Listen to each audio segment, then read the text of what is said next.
Welcome to Whispering Willow's Sleep, soft-spoken tales to slow the day's thoughts and carry you toward peaceful sleep. Before we begin, tell me where in the world you're listening from tonight, and, if you wish, what's on your mind. I read every note and love keeping quiet company across distances. If this brings you peace, a like and subscribe will help me make more nightbound stories. And if you'd like to support even further, you can buy me a coffee through the link in the description. Now, settle in, get comfortable, and breathe with me as we begin. The fog pressed itself against the windows of 221B Baker Street that November morning, thick as cotton wool and twice as determined to muffle the world beyond. Inside, the fire crackled with the satisfied sound of coal finding its purpose, casting amber light across the familiar disorder of Sherlock Holmes's sitting room. The air carried the mingled scents of pipe tobacco, yesterday's breakfast kippers, and the faint mustiness of leather-bound volumes that lined the walls like faithful servants. Holmes himself sat in his armchair, long fingers steepled beneath his chin, his grey eyes fixed upon nothing in particular, or, perhaps, everything at once, in that peculiar way of his that suggested the universe had become transparent, and he was reading its inner mechanisms like a pocket watch laid open. Watson had learned to recognize this mood, the restless quiet that preceded either brilliance or insufferable tedium, depending entirely on whether London saw fit to provide a puzzle worthy of his friend's attention. The doctor turned the page of his Times with deliberate care, the paper whispering its dry commentary on the morning. The clock on the mantelpiece ticked away the seconds with a patience that Holmes did not share, each small sound a reminder that time moved forward whether one had purpose or not. Then came the knock. Sharp, urgent, entirely at odds with the fog's lazy embrace of the city. Mrs. Hudson's footsteps on the stairs carried their own message. This was not the milkman, nor the baker's boy with his Saturday delivery. This was something else entirely. "A telegram, Mr. Holmes," she announced, slightly breathless from the climb, holding the yellow envelope as if it contained something more substantial than paper and ink. The boy said it was most urgent, though they always say that, don't they? Holmes was on his feet before Watson could set down his newspaper. His previous languor vanished like morning mist in sudden sunlight. He took the telegram with the delicacy of a surgeon accepting a scalpel, slit it open with a letter knife that caught the firelight, and read its contents with eyes that moved rapidly across the brief lines. "Watson," he said, and his voice carried that particular note of satisfaction that meant the universe had decided to be interesting after all. "How do you feel about trains?" Trains. Watson set his paper aside entirely now, drawn by the shift in his friend's energy. "I feel about them as most sensible men do, I suppose. Useful for getting from one place to another. Noisy, occasionally late. Why do you ask?" "Because one has gone missing." Watson blinked. "I beg your pardon?" "Missing," Holmes repeated, pacing now toward the window, where he could see nothing but fog, yet seemed to be looking through it to something far beyond. "Vanished, evaporated, ceased to exist between two perfectly ordinary stations on the Midlands line. According to this telegram from Mr. Edmund Harcastle, director of the Midlands Railway Company, a freight train departed Little Thornton Station at 8:30 yesterday evening, and failed to arrive at Blackwood Junction, some 12 miles distant, at its scheduled time of 9 o'clock. More importantly, it has failed to arrive at all. The train, its cargo, its crew, all of it Simply gone. "That's impossible," Watson said, though even as the words left his mouth, he knew they would only invite Holmes's particular brand of pedagogical pleasure. "Impossible," Holmes mused, turning from the window with a smile that suggested he'd been waiting for precisely this objection. "Yes, that is precisely what makes it interesting. A train, Watson, is not a small thing. We are not speaking of a missing watch or a vanished diamond, easily concealed in a pocket, or a lady's reticule. We are speaking of an engine weighing 30 tons, perhaps more, pulling freight cars of considerable size and weight, travelling along fixed rails that permit no deviation from their prescribed path. And yet, somehow, between two stations connected by a single, well-maintained line, with signal boxes and crossing gates and telegraph wires linking every point along the route, somewhere in that thoroughly documented, meticulously organised 12 miles of British railway engineering, an entire train has managed to disappear. Watson found himself standing now, drawn into the puzzle despite his scepticism. Could it have derailed, gone off the tracks into a ravine or a river? Mr. Harcastle assures me the line has been walked in its entirety, twice. No derailment, no damage to the tracks, no evidence of any mishap whatsoever. The rails run smooth and true from Little Thornton to Blackwood Junction, as they have for 20 years, and they tell no tale of any train passing over them last night. Then perhaps the train never left Little Thornton at all. A confusion in the records? The station master at Little Thornton, a Mr. Pemberton, personally witnessed the train's departure and sent the standard telegraph confirmation to Blackwood Junction. Freight departed 8:30, all clear. The telegraph operator at Blackwood Junction received this message and prepared for the train's arrival. The signals were set, the points aligned. Yet the train never came. And when they telegraphed back to Little Thornton to inquire about the delay, Mr. Pemberton insisted the train had departed on schedule and could not possibly still be at his station, which, indeed, it was not, as a personal inspection confirmed. So we are left, my dear Watson, with a most delightful impossibility. A train that left one station and never arrived at the next, despite there being nowhere else for it to go. Watson moved closer to the fire, feeling suddenly that the room had grown colder, though the coals burned as warmly as before. What was this train carrying? Might that be relevant? Oh, most relevant indeed. Holmes consulted the telegram again, though Watson suspected he had already committed every word to memory. According to Mr. Harcastle, the freight consisted of 3 things: 12 tons of Sheffield steel bound for Birmingham, 8 crates of precision machinery from a Manchester manufacturer, and, most significantly, a locked strongbox containing approximately £5,000 in gold sovereigns, being transferred between banks. "Ah," Watson said quietly. "Quite so. Suddenly, our impossible disappearance acquires a motive, does it not?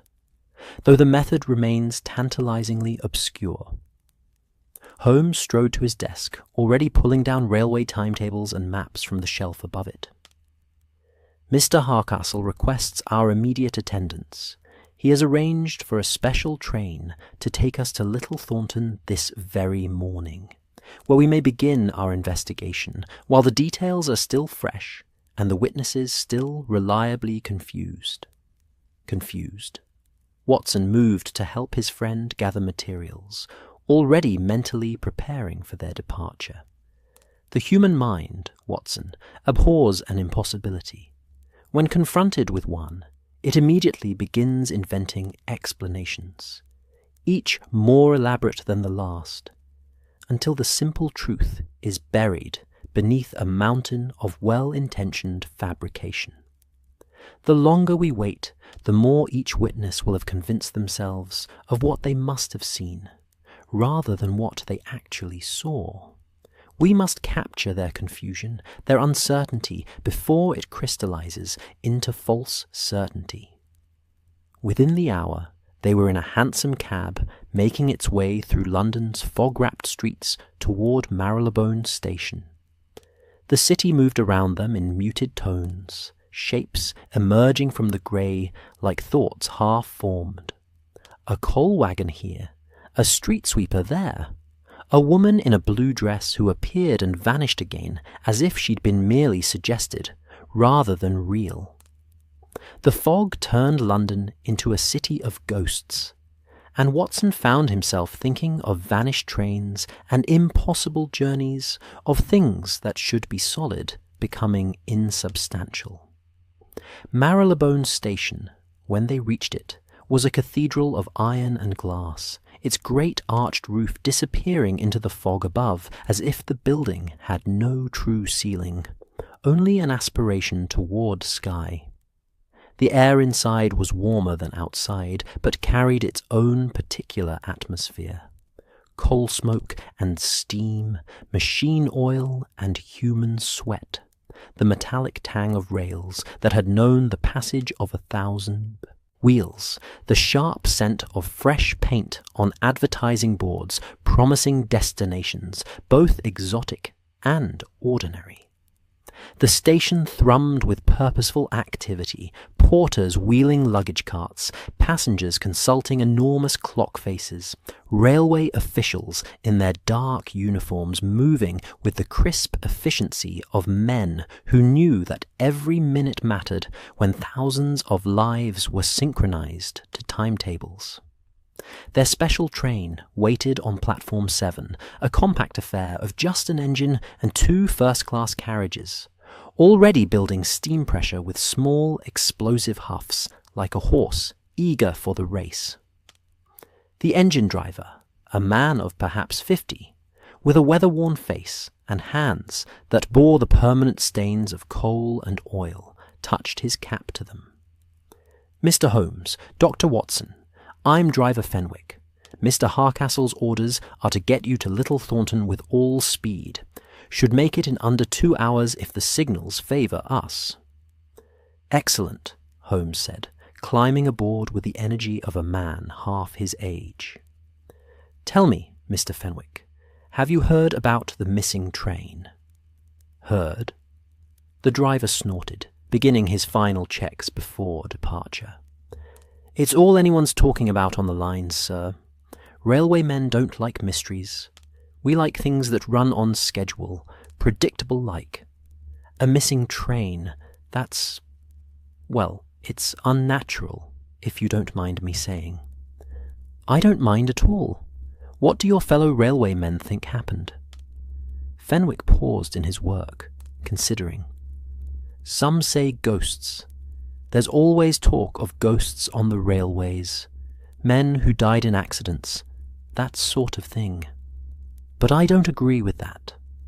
I think it's something clever, something that makes sense if you know the trick of it. Railways are all about systems, you see. Signals and switches and timetables. If you know the system, really know it, well, maybe you could make something disappear that you shouldn't be able to." "A man after my own heart," Holmes murmured as Fenwick returned to his engine. "He's quite right, of course. This is a crime of systems, not supernatural. Someone understood the machinery well enough to exploit it."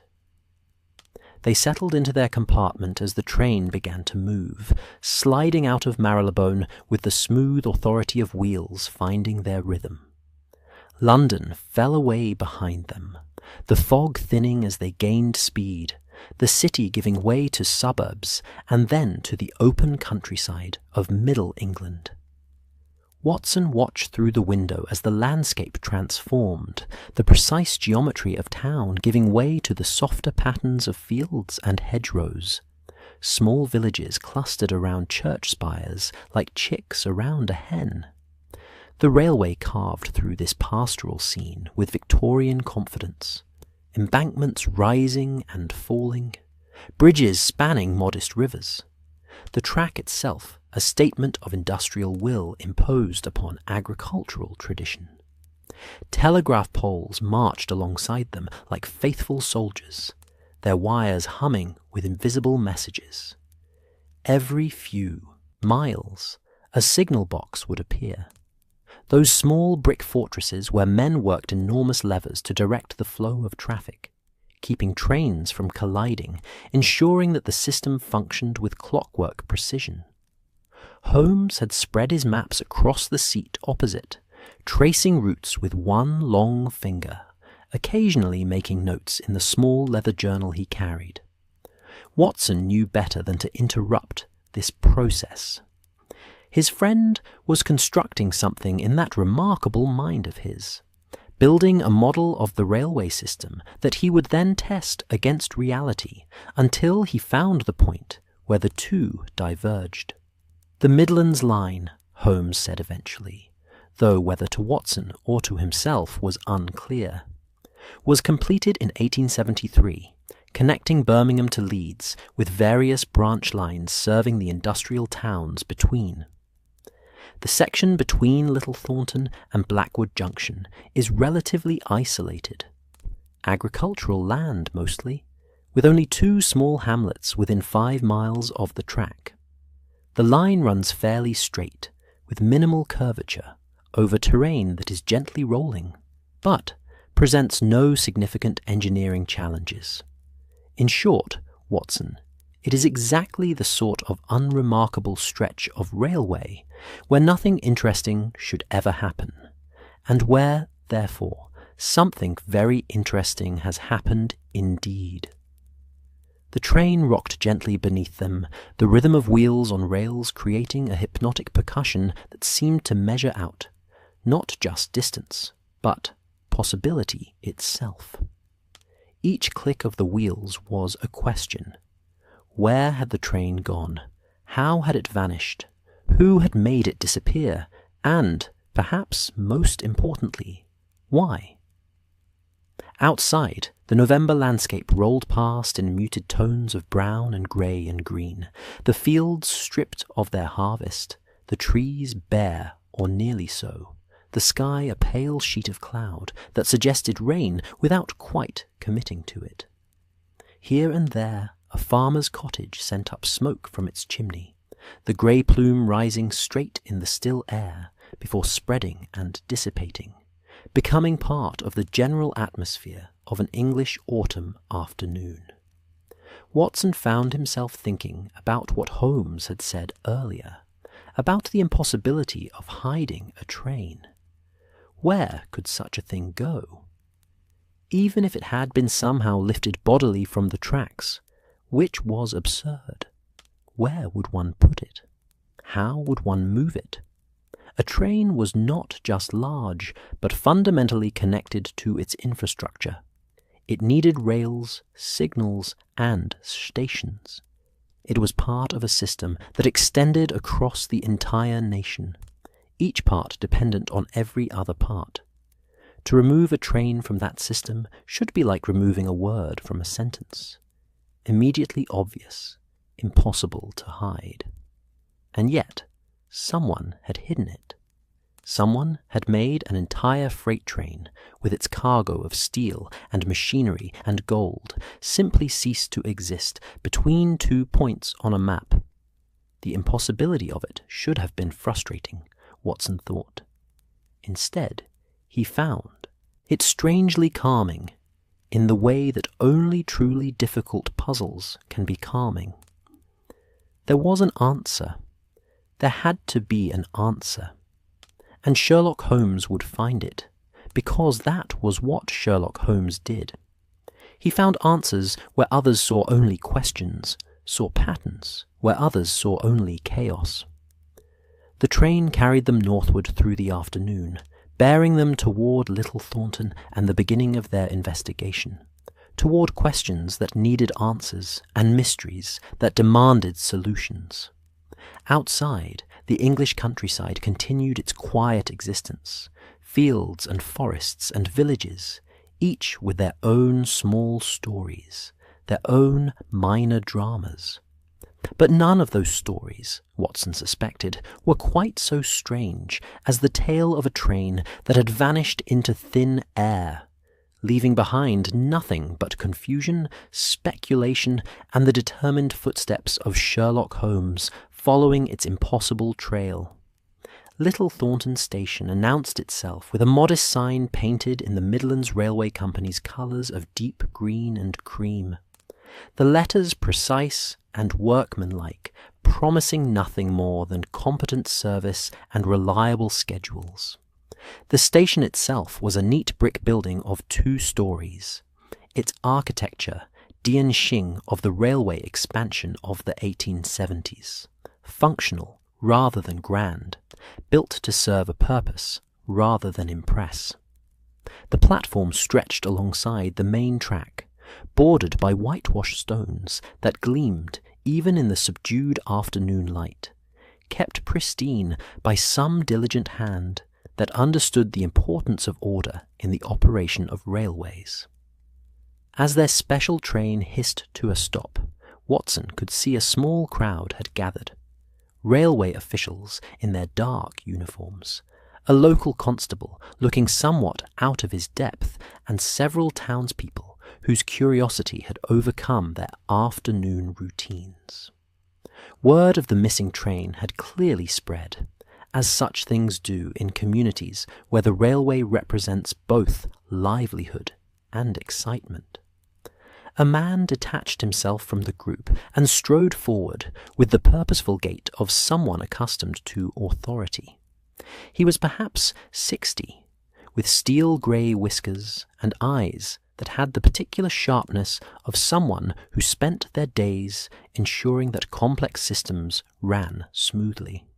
His uniform was immaculate, bearing military precision.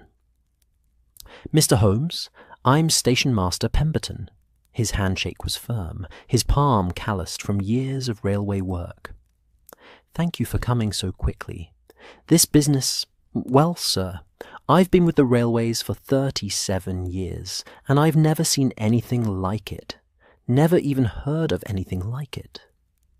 "Then we are equally intrigued, Mr. Pemberton," Holmes said, his eyes already scanning the platform, the tracks, the signal box visible in the distance. "Tell me, is everything here exactly as it was last night, or have there been changes?" "Everything's as it was, sir. Mr. Harcastle sent word by telegraph that nothing was to be disturbed until you'd had a chance to examine the scene. The only trains that have passed through since last night have been on the parallel tracks. The main line continues to operate naturally. We can't shut down the entire railway for missing freight." "Naturally?" Holmes had moved to the edge of the platform, looking down at the tracks with an intensity that made them seem more significant than mere steel and wood. "This is the track the freight train used?" "Yes, sir. The eastbound goods line. Departed from this very spot at 8:30 yesterday evening." Pemberton pointed along the platform. "She was made up just there, where you see the siding. 4 freight wagons behind the tender, 3 carrying the Sheffield steel, 1 with the machinery crates and the strong box. The driver was Tom Hackett, and the fireman was young Billy Marsh. Both good men, reliable, been working on this line for years." Watson joined Holmes at the platform edge, looking down at the rails. They stretched away into the distance, parallel lines of steel that seemed to converge toward a vanishing point on the horizon, though Watson knew this was merely an optical illusion. The rails never actually met. They maintained their precise separation for mile after mile, held in place by wooden sleepers and crushed stone ballast, a pathway that permitted no deviation. The train was scheduled, I understand? Holmes asked, still studying the tracks. Oh, yes, sir. Regular Friday evening freight. Same train, same route, same time. Every week for the past 8 months. Takes goods from Little Thornton Depot to Blackwood Junction, where they're sorted and sent on to their final destinations. Nothing unusual about it at all, which makes this whole business even more peculiar. Nothing unusual, Holmes repeated softly. And yet, something must have been unusual, mustn't it? Something must have been different last night, even if only in some small detail. Let us begin with the departure. Walk me through it, Mr. Pemberton, and please be as specific as possible. Assume I know nothing about railway operations, which, I assure you, I know considerably more than nothing, but humour me none the less.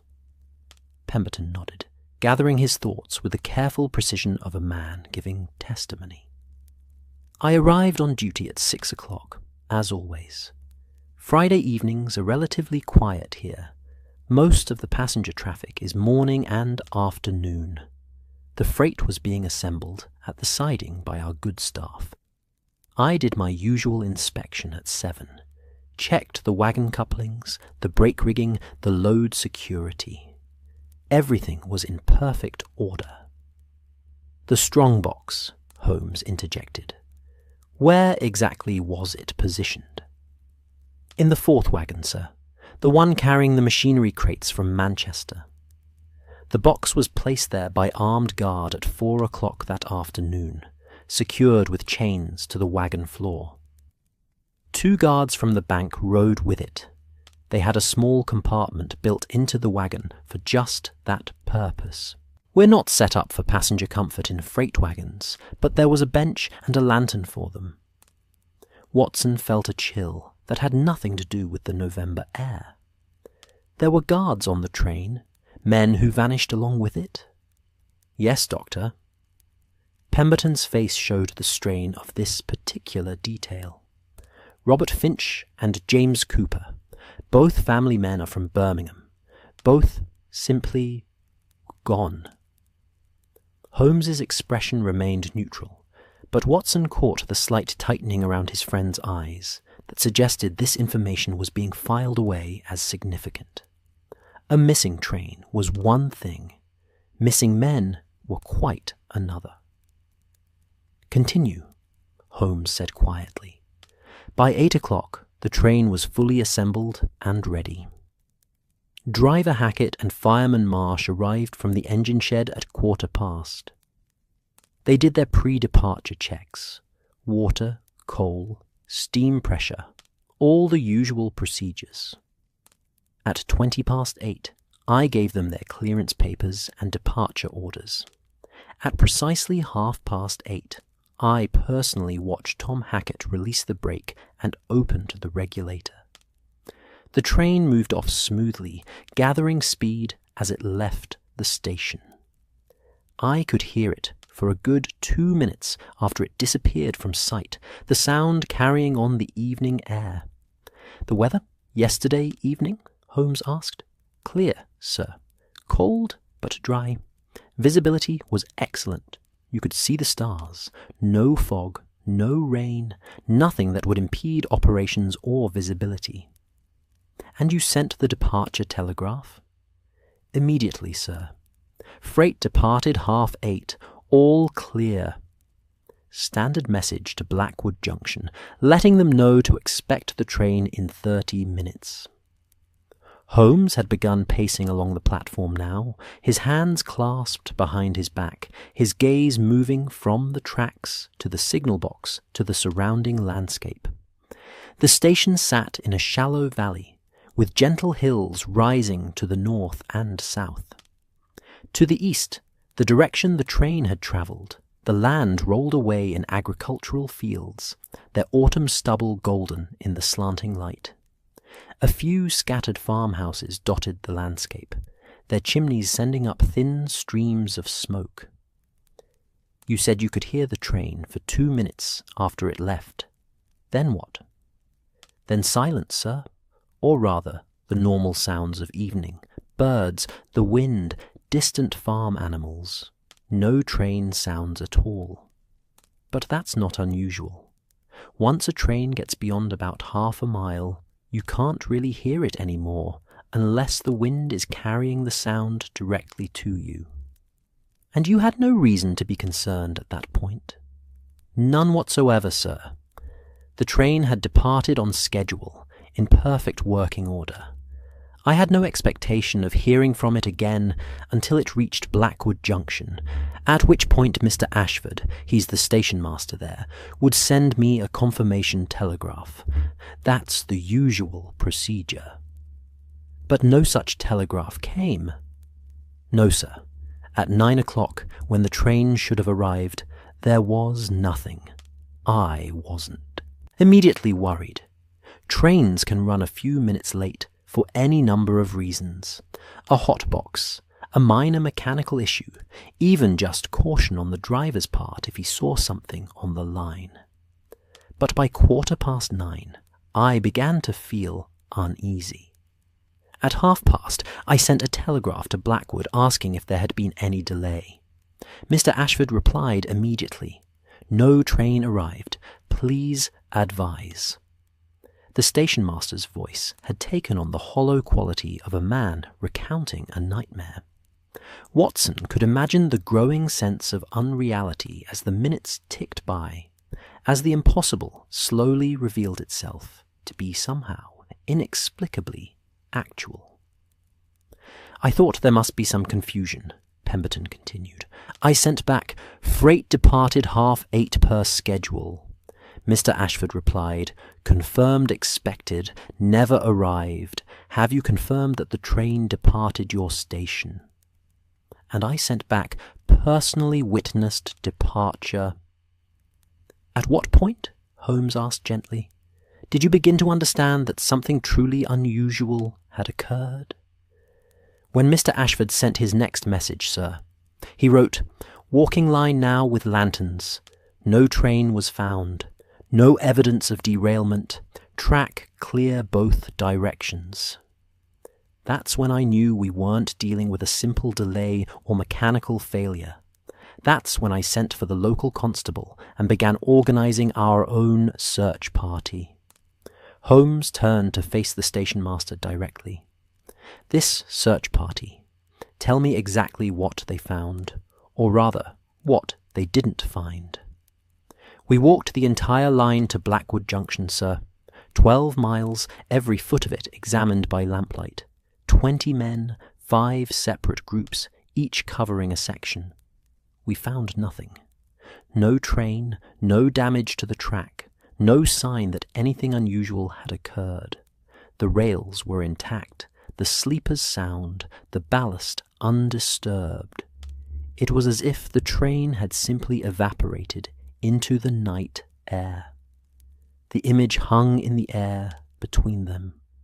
20 men with lanterns, walking through the darkness, searching for something that should have been impossible to miss, finding only emptiness and a perfectly maintained track stretching away into the night. "The signal boxes between here and Blackwood," Holmes said. "How many?" "2, sir. Morton's Cross at mile marker 4 and Shepherd's Bridge at mile marker 8. Both are manned during evening hours. I've spoken with both signalmen.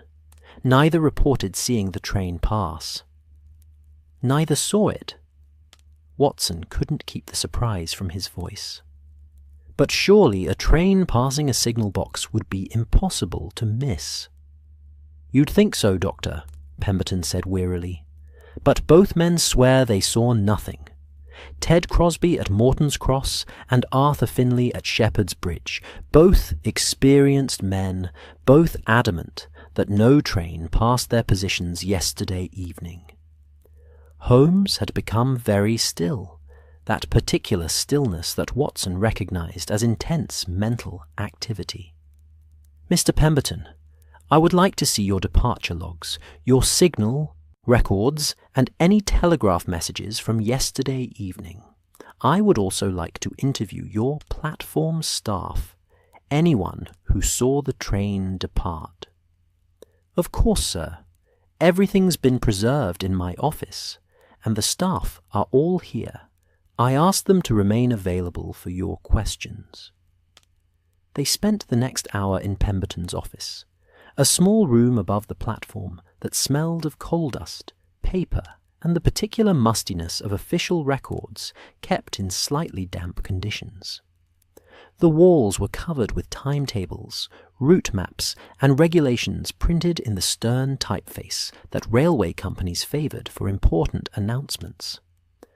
A pot-bellied stove radiated heat from one corner, making the room almost uncomfortably warm after the chill of the platform. Holmes examined the departure log with the concentration of a scholar reading an illuminated manuscript. The entries were written in Pemberton's neat, precise hand. Train numbers, times, destinations, all recorded with the meticulous care that kept the railway system functioning. The entry for the missing freight was entirely ordinary. Freight 47 departed 20:30. Destination Blackwood Junction. Driver Hackett. Fireman Marsh. 4 wagons. Cargo manifest attached. The telegraph messages were equally unremarkable until the point where they became extraordinary. The routine exchanges about schedules and clearances gave way suddenly to confusion, disbelief, and finally alarm as the reality of the situation became undeniable. "May I speak with your telegraph operator?" Holmes asked. A young man was summoned, nervous in the presence of the famous detective, but eager to help. His name was Samuel Price, and he had been on duty the previous evening. He confirmed sending the departure message and receiving the increasingly alarmed responses from Blackwood Junction. "Did you send or receive any other messages yesterday evening?" Holmes asked. "Anything at all, even if it seemed insignificant?" Samuel thought carefully. "There was one thing, sir. Probably nothing. But you did ask for anything at all. About 10 minutes before the freight departed, I received a message from Morton's Cross signal box. Just a routine check. Ted Crosby asking if we had any traffic updates. I told him about the scheduled freight. He acknowledged and signed off. That was all." "What time exactly was this message?" 8:20, sir. I noted it in my log, because Ted usually doesn't check in unless there's some specific concern. But when I asked if there was a problem, he said no, just being thorough. Holmes's eyebrows rose fractionally. "Being thorough. Did you find that odd?" "Not especially, sir. Ted's a conscientious man.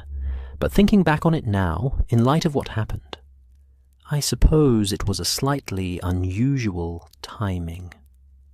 Indeed, Holmes made a note in his journal. "I would like to visit this Morton's Cross signal box. Mr. Pemberton, would you be so good as to arrange transportation?" "I can do better than that, sir. I'll take you there myself. It's 4 miles along the line. We can walk the track if you're agreeable. That way you can see the route the freight would have taken."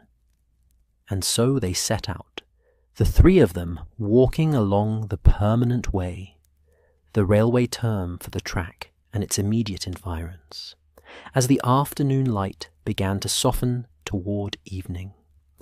The rails stretched before them, perfectly parallel, their steel surfaces worn smooth by the passage of countless wheels. Between the rails, the wooden sleepers were spaced with geometric precision, each one held in place by iron spikes driven deep into the wood.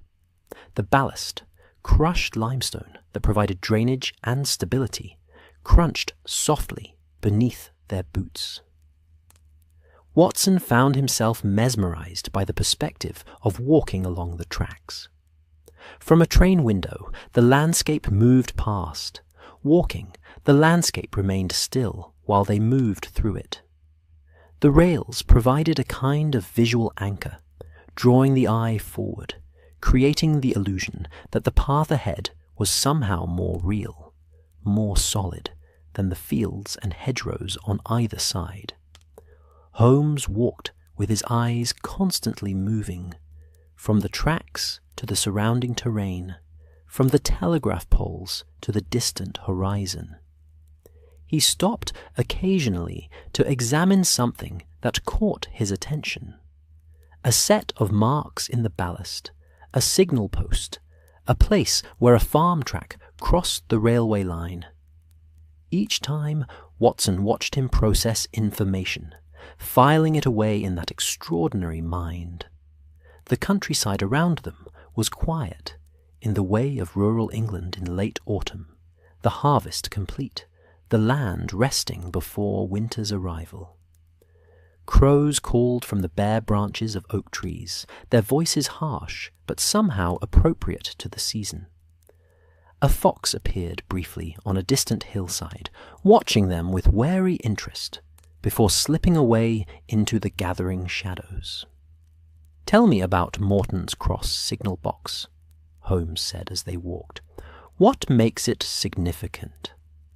"Well, sir," Pemberton replied, matching Holmes's pace easily, "it's called Morton's Cross because it's positioned at a junction. Not a junction of railway lines, but a crossing where the old Morton Road passes over the railway on a bridge. The signal box controls the signals for that section of line and also operates the gates for a farm crossing about a quarter-mile beyond it. Ted Crosby has been a signalman there for 12 years, knows the line as well as any man alive." "A junction," Holmes murmured.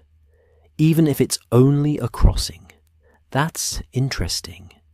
They walked on as the light continued to fade, and ahead of them, rising against the darkening sky, Watson could see the silhouette of the signal box, a small building perched on stilts beside the track, its windows already glowing with lamplight in anticipation of the coming night. Whatever secrets the missing train held, Watson thought, they were about to take another step closer to discovering them. The rails beneath their feet had witnessed something impossible, and Sherlock Holmes wouldn't rest until those silent steel witnesses revealed their testimony. Morton's Cross signal box rose from the railway embankment, like a lighthouse from a shore, its elevated position offering a commanding view of the track in both directions. The structure itself was built of red brick for the lower level, with the upper operating floor constructed of timber painted in the railway company's green, the whole thing perched on iron supports that lifted it high enough for a signalman to see over the gentle curves of the land. A wooden staircase climbed the outside wall, each step worn smooth by years of boots ascending and descending, carrying men to and from their shifts of vigilant watching. The windows of the upper floor glowed warmly in the deepening twilight, and as they approached, Watson could see a figure moving inside, Ted Crosby, presumably, attending to his duties. The signal box was a world unto itself, a small kingdom where one man held the power to stop or release trains, to ensure safe passage or prevent catastrophe. It was responsibility-made architecture, and Watson felt a curious respect for the men who spent their working hours in such places. Holmes took the stairs with the energy of a man who had found a promising scent, and Watson followed, with Station Master Pemberton bringing up the rear. The door at the top stood open. Signal boxes were rarely locked during operating hours, as emergencies might require quick access, and they entered into a space that was surprisingly cozy despite its industrial purpose. The interior was dominated by the lever frame, A long row of polished steel levers, each one painted in different colours to denote its function. Red for signals, black for points, blue for locking mechanisms. The levers stood at various angles. Some pulled fully back, others pushed forward, each position representing the current state of the signals and switches under this box's control. The mechanical purity of it was beautiful in its way. Each lever connected through rods and wires to mechanisms hundreds of yards away, translating human decision into physical change with Victorian reliability. Ted Crosby himself was a man of perhaps 50, lean and weather-worn, with the careful eyes of someone whose job required constant attention to detail. He wore a railway waistcoat over his shirt sleeves despite the cold, and his hands bore the calluses of lever work. He looked up as they entered, and Watson saw recognition and apprehension cross his face. "Mr. Pemberton," he said, his voice carrying the local accent with its soft vowels. "And you'd be Mr. Holmes, I reckon. Word travels fast on the telegraph." "It does indeed, Mr. Crosby." Holmes moved immediately to the windows, looking out over the track in both directions. From this vantage point, the railway was visible for perhaps a mile in either direction before curves and terrain intervened. "I understand. You were on duty Friday evening when the freight train departed Little Thornton?" "I was, sir. 6 o'clock to midnight shift, same as always on Fridays." Crosby's voice carried a defensive note, as if he anticipated the accusation. "But I swear to you, on my mother's grave, no train passed this box heading east Friday night. Not at 8:30, not at any other time." Holmes turned from the window, his expression thoughtful rather than accusatory. "I believe you, Mr. Crosby, which is precisely what makes this so interesting. Tell me about your evening, everything you did, everything you saw, from the moment the freight was scheduled to pass until you realized something was amiss." Crosby relaxed slightly, moving to his desk where a logbook lay open. "I keep precise records, sir. It's required, but I'd do it anyway. You can't be too careful in this work. At 8:20, I telegraphed Little Thornton asking for traffic updates. That's not my usual practice, I'll admit, but I had a feeling." "A feeling?" Holmes's interest sharpened visibly. "Aye, sir. Nothing I can put my finger on, but something felt off. The air was too still, maybe, or too quiet. You work railways long enough, you develop instincts. So I checked in, and Mr. Price, the telegraph operator, told me about the scheduled freight. I acknowledged, set my signals to green for through passage, and waited." "What did you do while waiting?" "Watched, sir. That's the job. I stood at the west window there, looking toward Little Thornton, waiting to see the train's headlamp appear. The visibility was excellent. Clear night, stars bright enough to read by almost. I should have seen that lamp from a mile away." "But you didn't see it?" "No, sir. At 8:30, when the train should have been approaching, I saw nothing. At 9:20, still nothing. By 1:45, I was beginning to think there'd been a delay or cancellation that I hadn't been informed of, so I telegraphed Little Thornton again. That's when Mr. Pemberton told me the train had definitely departed." Holmes had moved to the window Crosby indicated, positioning himself as the signalman must have stood. "From here, looking west toward Little Thornton, what can you see besides the track?" "Fields mostly, sir. Hobson's farm to the north, Blackacre to the south. The old Morton Road crosses over us about 200 yards back that way." He pointed west. "On a bridge we call Morton's Arch. Beyond that, the land rises gently like toward Whitley Ridge." "And looking east, toward Blackwood Junction. Similar, sir. The track runs straight for about half a mile, then curves slightly north around Shepherd's Wood. You can't see Shepherd's Bridge signal box from here. It's 4 miles on, and hidden by the wood and the terrain. Between here and there, it's mostly farmland, a few small corpses. Nothing much. Holmes stood at the window for a long moment, his eyes scanning the darkening landscape. Watson joined him, trying to see what his friend saw, but the view seemed unremarkable. Railway tracks stretching away into twilight, fields beyond, the ordinary English countryside settling into evening. "Mr. Crosby," Holmes said eventually, "in your 12 years at this post, have you ever known of any other rail lines in this area? Old routes, abandoned spurs, anything besides the main line?" Crosby's brow furrowed. "Well now, sir, that's an interesting question. There's no active lines besides this one, hasn't been for years. But," he paused, thinking, "but there used to be something. Before my time here, mind you. But I've heard the old-timers talk about it. Back in the 70s, when they were building out the railway network, there was a branch line planned, or maybe even partly built, that was supposed to serve some of the smaller villages north of here." Partly built. Holmes turned from the window, giving Crosby his full attention.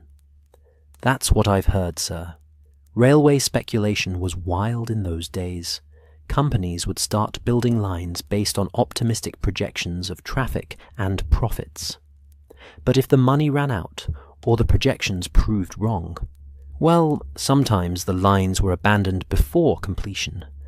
Other times they'd operate for a few years and then be closed as unprofitable."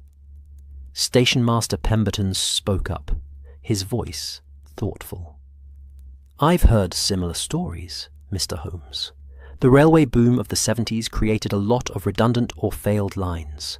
Some were torn up for scrap, others just left to rust. The official maps only show active lines, of course." "Of course," Holmes murmured. "Mr. Crosby, do you know where this old branch line was supposed to go? Where it might have connected to the main line?" "I couldn't say for certain, sir, but I've seen old survey markers in the fields sometimes, posts with the railway company's mark on them. And there's a place about a mile east of here, just before Shepherd's Wood, where the embankment seems wider than it needs to be, as if there were once provisions for more than one track." Watson felt something shift in his understanding, like a puzzle piece settling into place. "Holmes, surely you're not suggesting—" "I'm not suggesting anything yet, Watson. I'm merely gathering information." But there was a light in Holmes's eyes that Watson recognized, the gleam of a theory forming, of disparate facts beginning to arrange themselves into patterns. "Mr. Pemberton, when we return to Little Thornton, I shall need to consult the most comprehensive railway archives you have access to. Original survey maps, construction documents, anything showing historical routes in this area."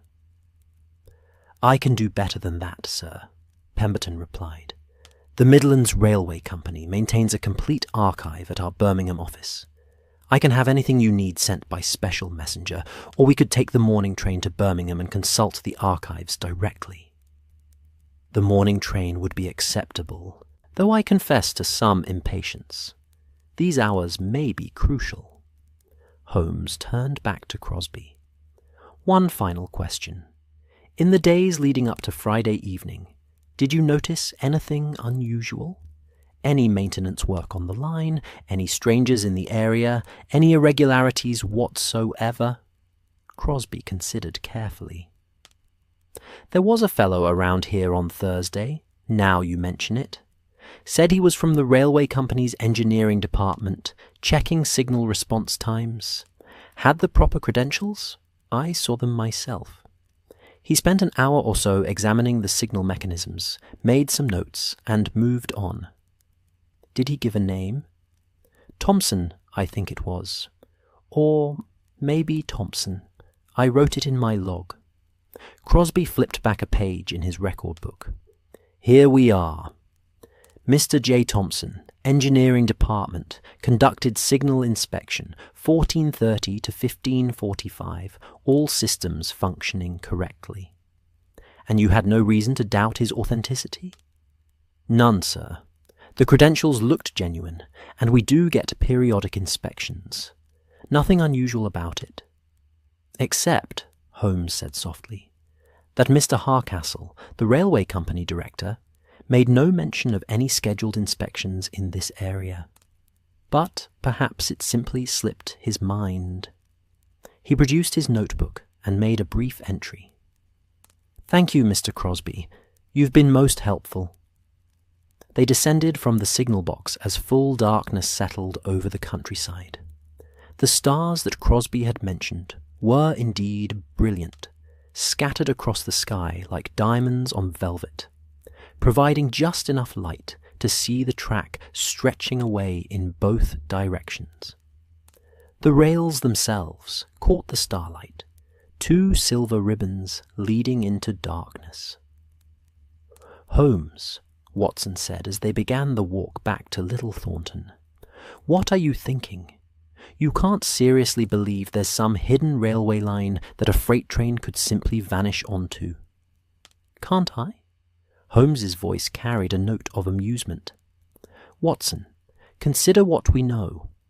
A train departs one station and fails to arrive at the next, despite there being supposedly only one track between them.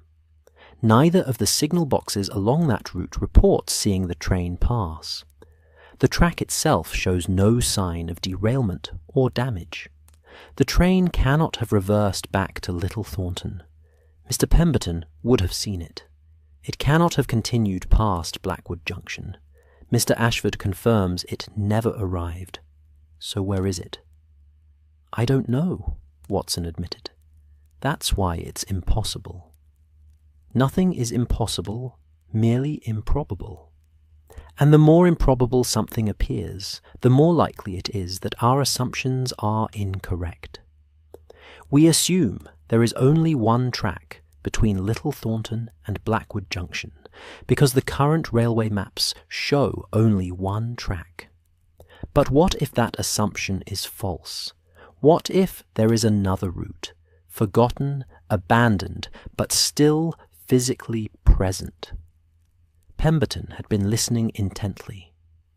Mr. Holmes, even if such a route exists, how would the train get onto it? Points and switches are controlled from signal boxes. The signalmen report no train passing. How could a train change tracks without anyone operating the mechanism? An excellent question, Mr. Pemberton, and one I hope to answer very soon. Tell me, in your 37 years with the railways, have you ever encountered a corrupt signalman? The station master's face darkened. Once, sir.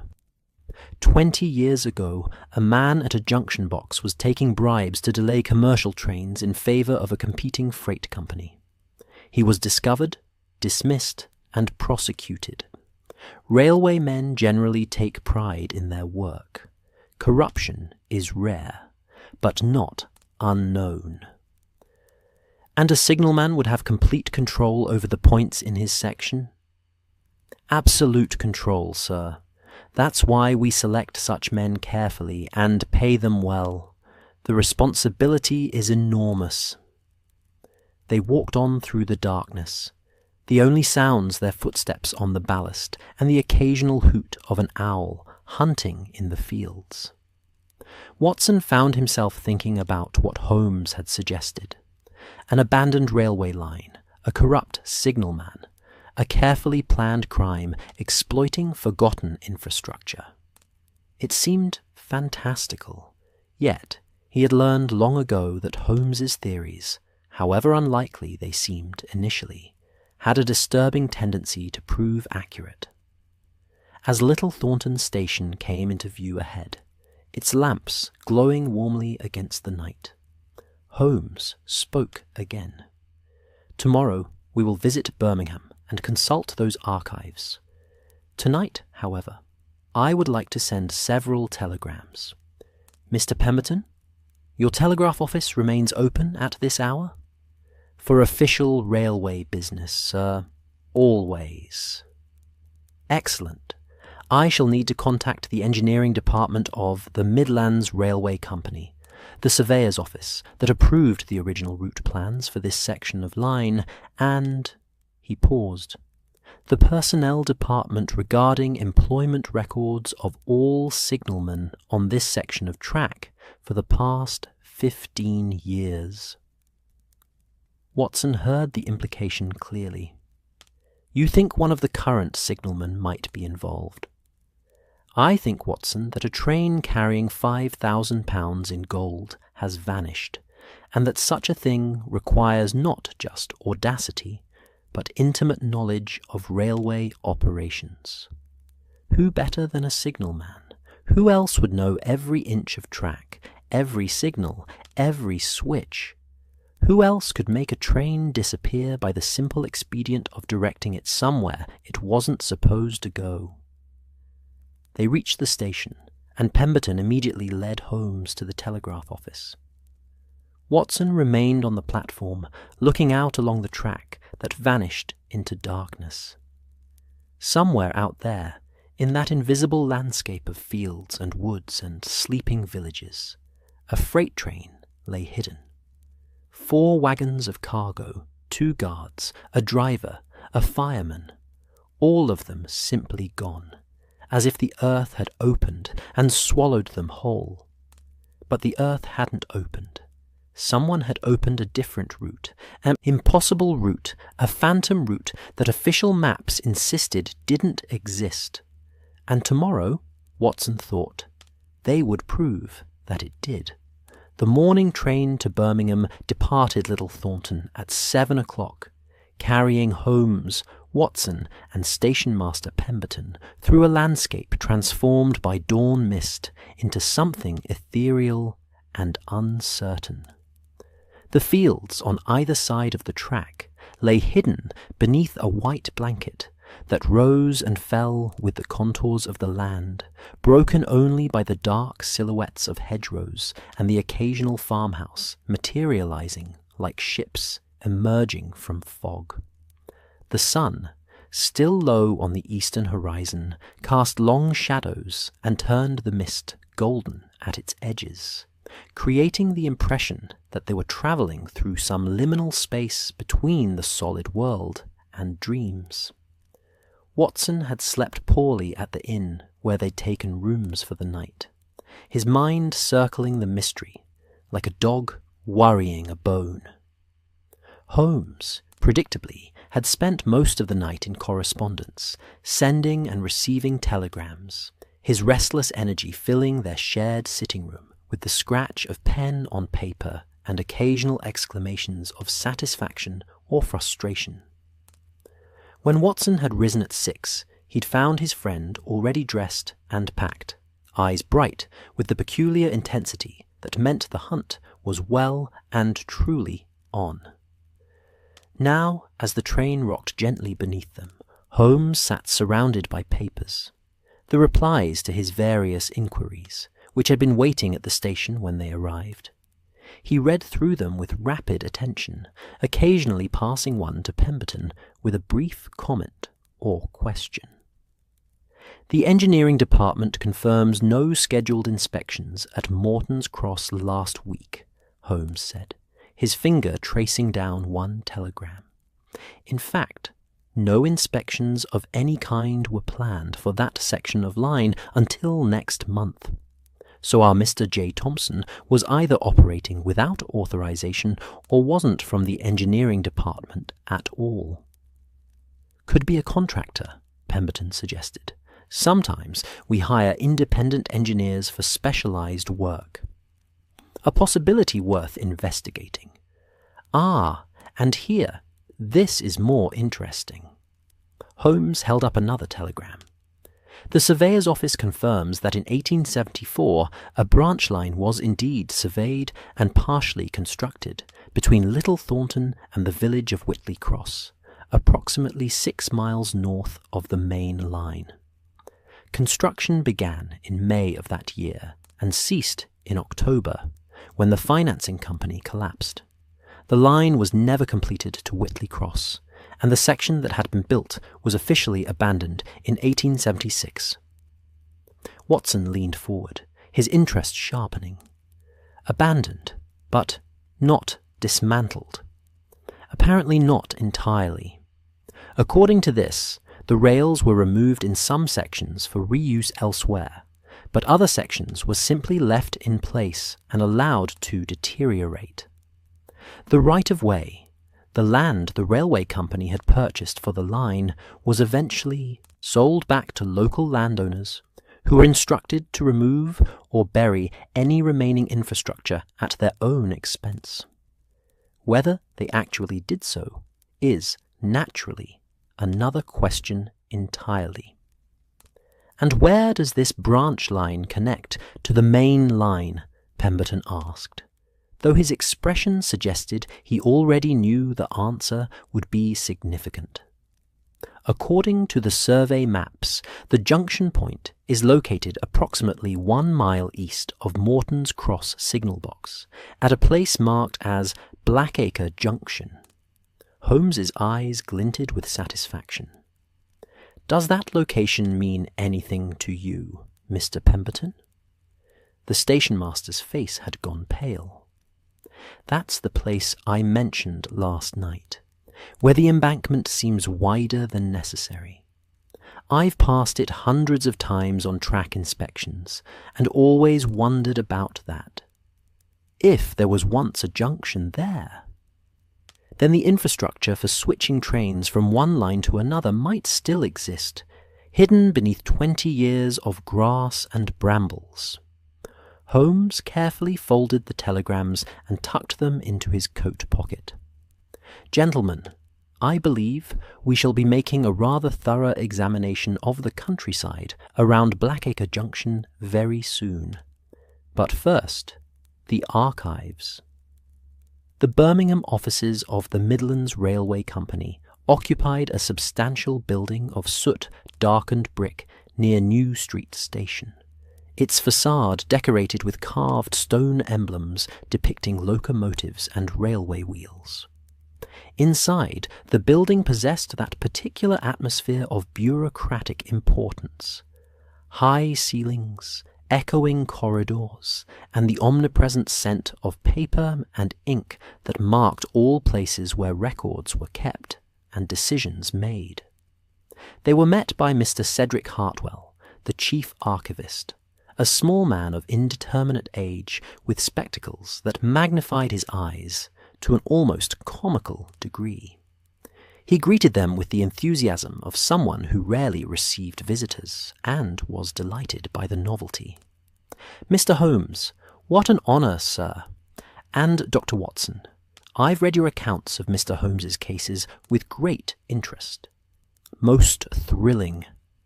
Though I must say, I never expected to be part of one." He practically vibrated with excitement as he led them down into the basement, where the archives were housed in a series of interconnected rooms, lit by gas lamps, and filled with the close smell of old paper.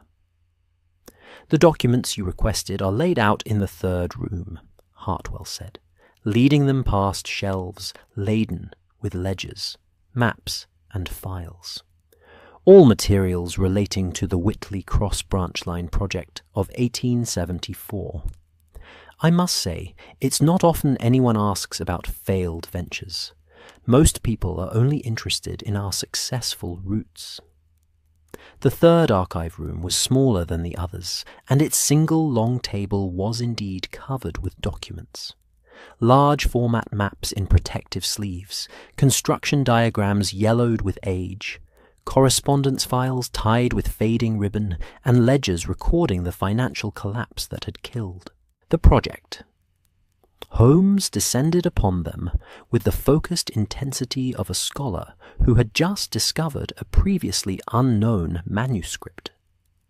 Watson, knowing his friend would be absorbed for some time, took it upon himself to examine the maps more generally, trying to understand the geography of the area. The main line between Little Thornton and Blackwood Junction was clearly marked in bold black ink, running roughly east to west. The proposed branch line diverged from this at what was labelled Blackacre Junction, curving northward in a gentle arc before straightening out toward Whitley Cross. "Look here, Watson." Holmes had found something, his voice carrying that note of triumph that meant a crucial piece had fallen into place. He spread out a large construction diagram, holding down its corners with ledgers. "These are the engineering plans for Blackacre Junction. See here, the points mechanism, the signal gantry, the junction itself where the tracks diverge. All of it was built, Watson, completed in July 1874 according to this construction log." Pemberton joined them, studying the diagram with professional interest. The points would have been operated from Morton's Cross signal box, most likely. That was standard practice. Signal boxes controlled all points within their section. Indeed. And here, Holmes indicated a note in the margin of the diagram. Points mechanism connected to Morton's Cross via standard rod and wire system, tested and approved September 1874. So the infrastructure was not only built, but tested and found functional. 20 years ago, Watson pointed out. Surely it would have deteriorated by now. Rust, weather damage, vegetation growth. Perhaps, or perhaps someone has been maintaining it. Holmes pulled out another document. This one, a letter dated 1876. This is correspondence regarding the abandonment of the line. It instructs that all removable materials be salvaged for reuse, and all fixed structures be rendered permanently inoperable. Note that phrase, rendered permanently inoperable. Not demolished, not removed, but rendered inoperable, which suggests they were left in place. Hartwell, who had been hovering nearby, spoke up. "That would be correct, Mr. Holmes. Demolition was expensive, and the company was already in financial difficulty. They removed what had value, rails, signal equipment, anything made of metal or brass, and left the earthworks and civil engineering structures. Embankments, bridge abutments, station platforms, if any had been built. Those were deemed too expensive to remove and not worth the effort." "But the points mechanism at the junction," Holmes pressed, "that would be metal, valuable. It should have been removed." "In theory, yes. In practice," Hartwell shrugged. "Railway salvage operations were often hasty and incomplete. If a points mechanism was particularly difficult to remove, or if it had been installed in a way that made extraction costly, it might well have been left, especially if it was already being overgrown or was in a location that made access difficult." Holmes was making rapid notes now, his pen scratching across the pages of his journal. "Mr. Hartwell, I don't suppose you have employment records for signal box operators from that period. Specifically, anyone who might have worked at Morton's Cross in 1874 or shortly thereafter." "We do maintain such records, though they're not here in the archives. They'd be with the personnel department on the second floor." "Shall I inquire?" "If you would be so kind." As Hartwell bustled off on his errand, Watson studied the map again, tracing the phantom branch line with his finger. "Holmes, even if this junction still exists in some functional form, how would anyone know about it? How would they know it could still be used? An excellent question, Watson. Who would know? Someone with access to historical records, certainly. Someone with detailed knowledge of railway engineering. Someone who works on the railways and has reason to be familiar with every mile of track in their section. A signalman, Pemberton said quietly. You're suggesting Ted Crosby is involved. I'm suggesting that a signalman would be ideally positioned to discover and exploit such an opportunity. Whether it's Crosby specifically or someone else remains to be determined. But consider, a man sits alone in a signal box for hours at a time. What does he do with that time?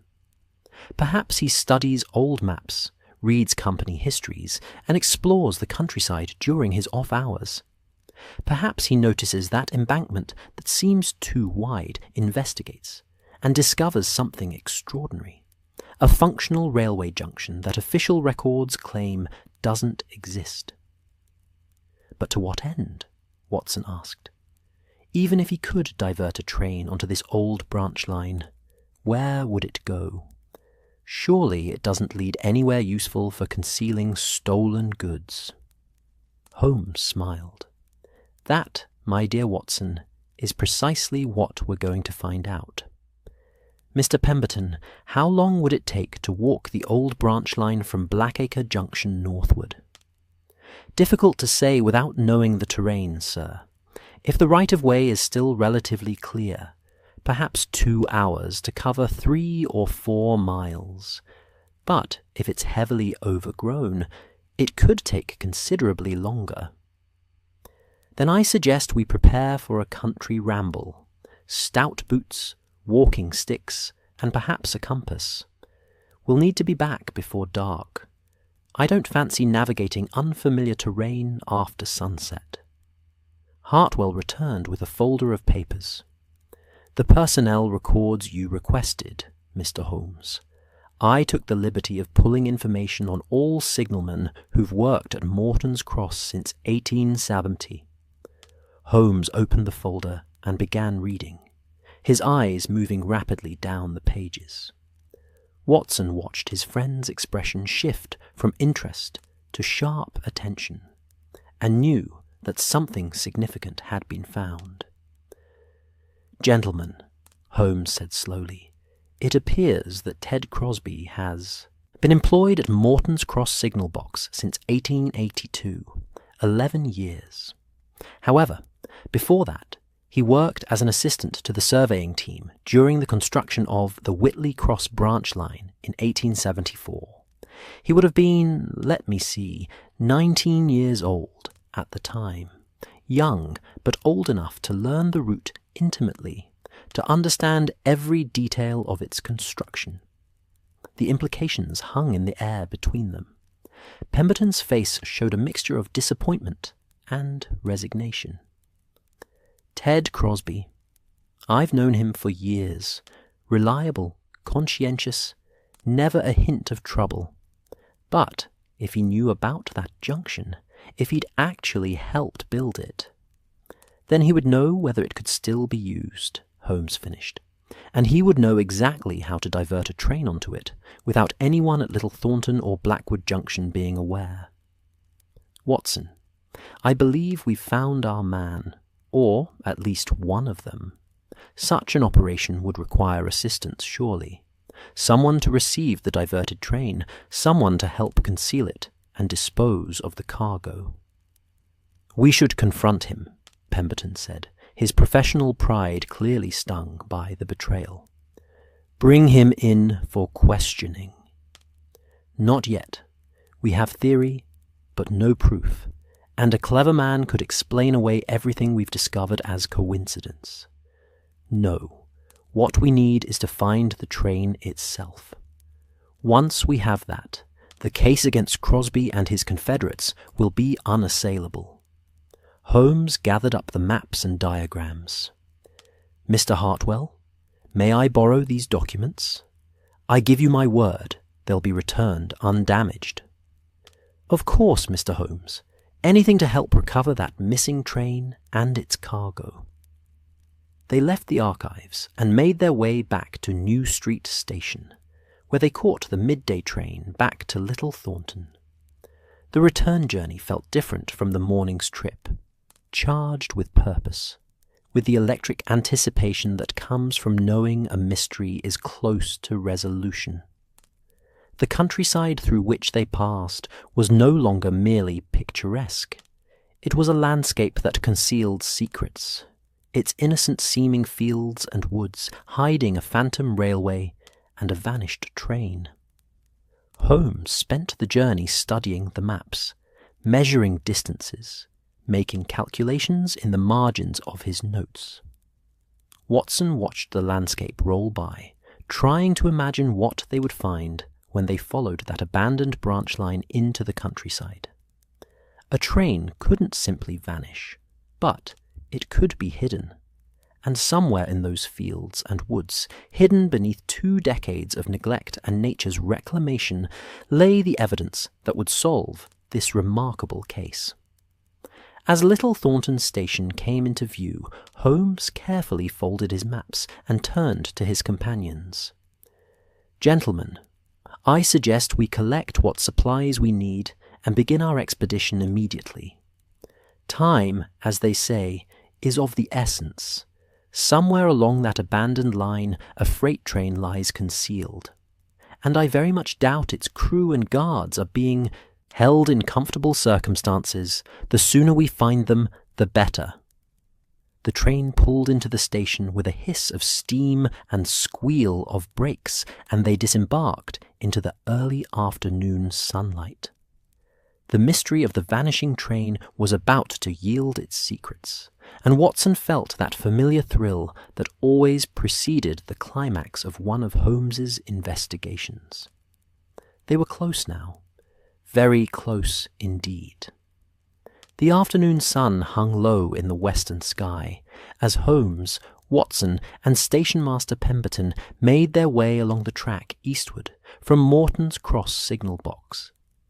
They had equipped themselves, as Holmes suggested, sturdy walking boots, heavy coats against the November chill, walking sticks for navigating uncertain terrain, and a compass that Holmes consulted with the confidence of an explorer charting unknown territory.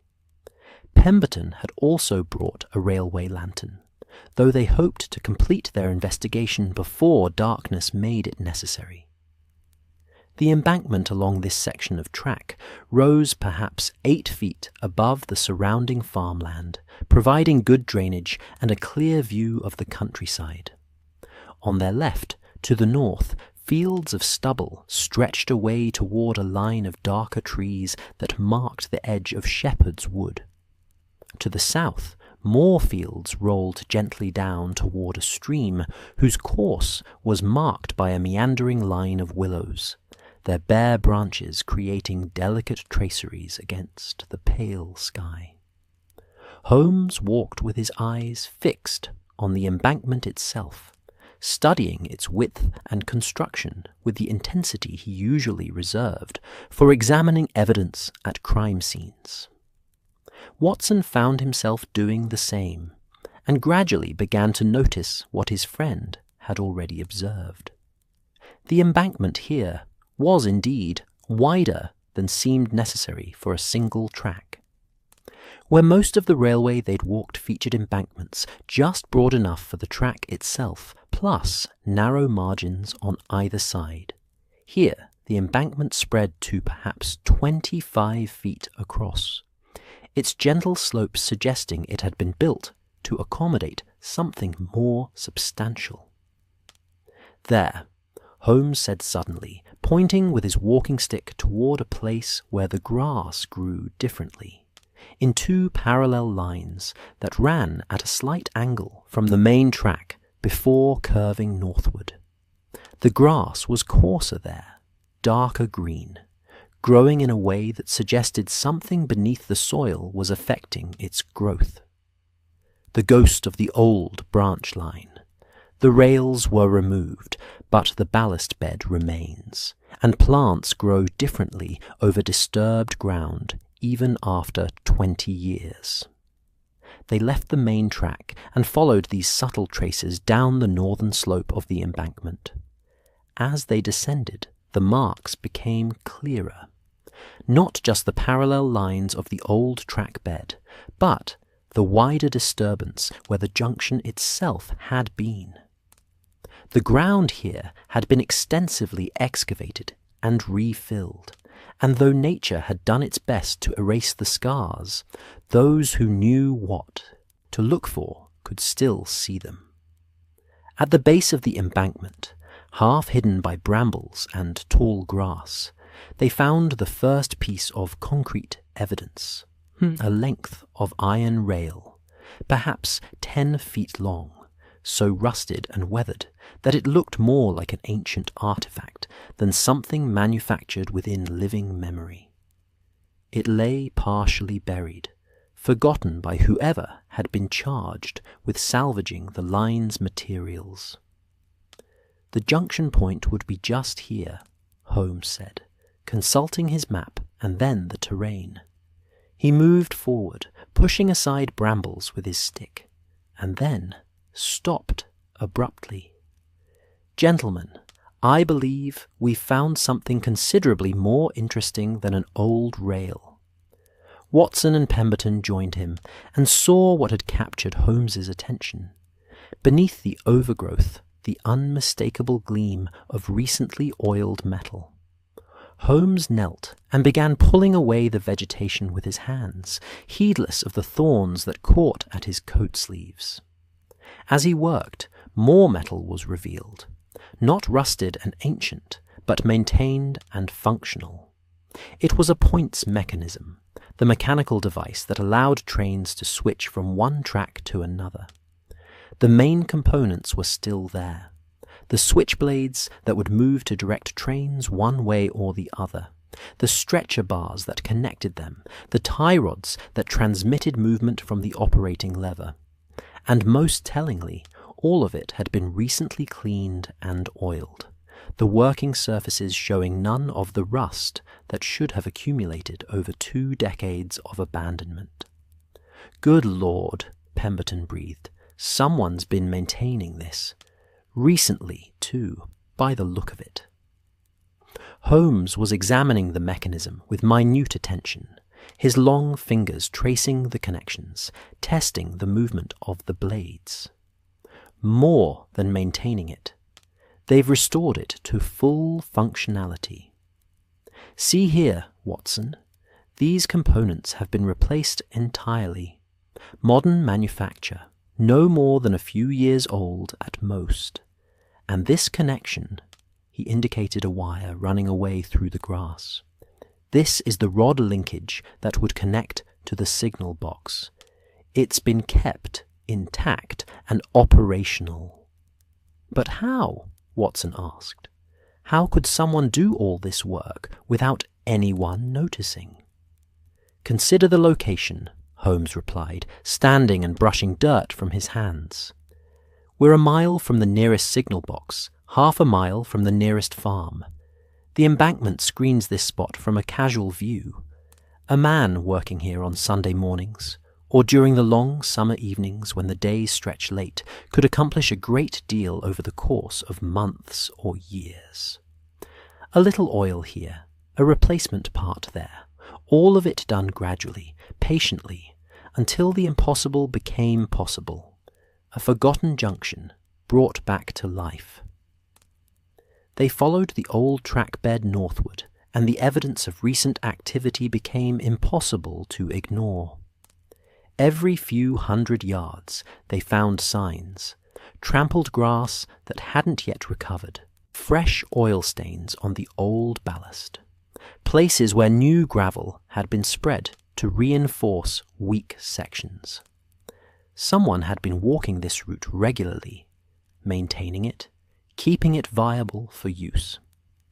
The abandoned branch line curved gently through the countryside, following the natural contours of the land, in the way of railways built before. Engineers had the technology to impose straight lines regardless of terrain. They passed through a shallow cutting, where the railway had been carved through a low hill, the exposed earth now held in place by the roots of colonizing plants. The cutting's walls rose 10 feet on either side, creating a tunnel of vegetation that filtered the afternoon light into shifting patterns of sun and shadow. Beyond the cutting, they emerged onto a small embankment that crossed a marshy area where springs fed a network of small streams. The embankment itself was solid, good engineering designed to last, but the culverts that allowed water to pass beneath it were partially blocked with debris and silt. Still, the structure had held testament to Victorian construction standards. "How far does this line continue?" Watson asked, consulting the map Holmes had brought. According to the survey, approximately 4 miles from the junction point before it reaches the site where Whitley Cross Station was to be built. The construction had progressed that far before the company collapsed. Beyond that point, only the route had been surveyed, not actually built. They walked on, and the landscape around them began to change. The open farmland gave way to rougher ground, pasture gone to seed, stands of hawthorn and blackthorn forming impenetrable thickets, patches of woodland that had reclaimed land once cleared for agriculture. This was marginal land, the sort that farmers might lease for grazing, but would never find profitable enough to cultivate. Perfect, Watson thought, for hiding something one didn't want discovered. The sun was sinking lower now, its light turning golden and creating long shadows that made the landscape look strange and unfamiliar. They had been walking for perhaps 90 minutes when Holmes suddenly held up his hand, signaling them to stop. He stood perfectly still, his head cocked slightly to one side, in an attitude of intense listening. "Do you hear that?" he asked quietly. Watson strained his ears against the silence. At first he heard nothing but the wind moving through dry grass and the distant cawing of rooks settling in their rookery for the evening. But then, faintly, he caught it. A sound that didn't belong in this abandoned landscape, the low murmur of human voices, and beneath that, a sound he knew well from countless railway journeys, the tick-tick-tick of cooling metal. "The train," Pemberton whispered, his voice tight with a mixture of vindication and apprehension. "It's here." They moved forward more cautiously now, keeping low, using the vegetation for cover. The old railway bed curved around a stand of mature oak trees, and as they rounded this natural screen, the view ahead opened up to reveal something that seemed impossible, yet was undeniably real. Before them lay the remains of what had been intended as Whitley Cross Station, a broad clearing in the scrubland, with the raised platform of a goods yard still visible, its edges crumbling, but its basic structure intact. Beyond the platform, partially concealed by a structure built of canvas stretched over timber frames, stood the missing freight train. Even from a distance of 200 yards, there was no mistaking it. 4 freight wagons behind an engine, the whole ensemble exactly as described in the manifests Holmes had studied. The canvas structure, a sort of temporary hangar, Watson realized, had been erected to conceal the train from aerial view, should anyone think to search the countryside from a higher vantage point. But from ground level, especially from the direction they'd approached, it was perfectly visible. Around the train, men were working. Watson counted 6 of them, engaged in various activities, 2 were transferring cargo from one of the wagons to a cart drawn up alongside. 2 more were attending to the engine, and 2 others appeared to be standing guard, though their posture suggested they weren't expecting any interruption. "We should return to Little Thornton immediately," Pemberton said, his voice low and urgent.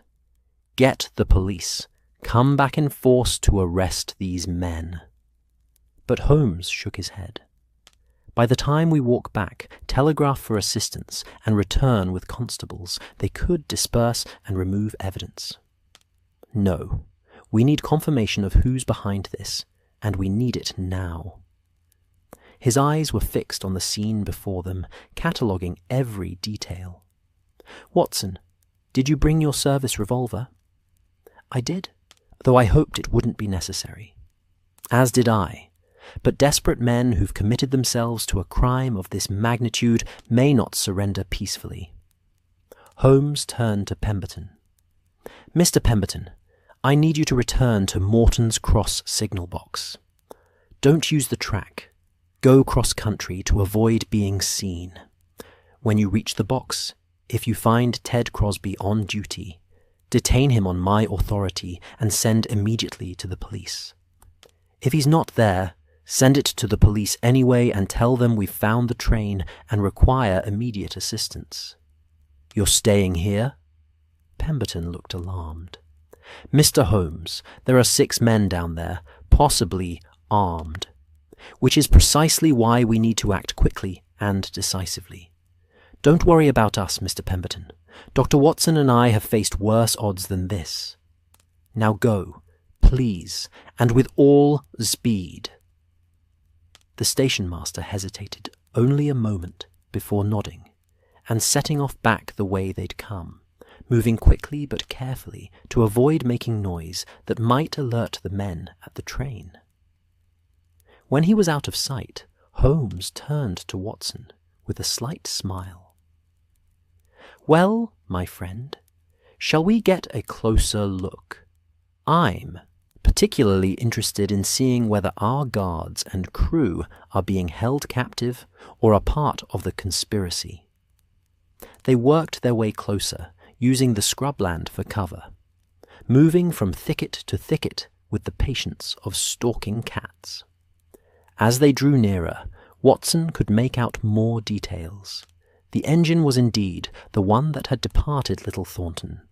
He could see the company number painted on its side.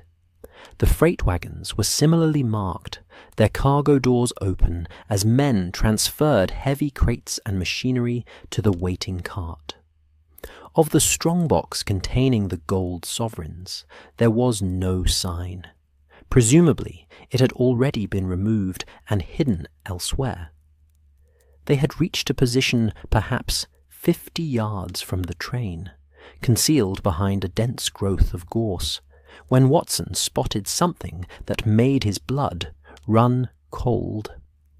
Beyond the train, barely visible in the shadows beneath the canvas structure, he could see what appeared to be 4 men sitting on the ground, their backs against the wheels of the last freight wagon. Even at this distance, the ropes binding them were obvious. "The crew and guards," Holmes murmured, having seen them as well. "So at least they're alive, which is fortunate.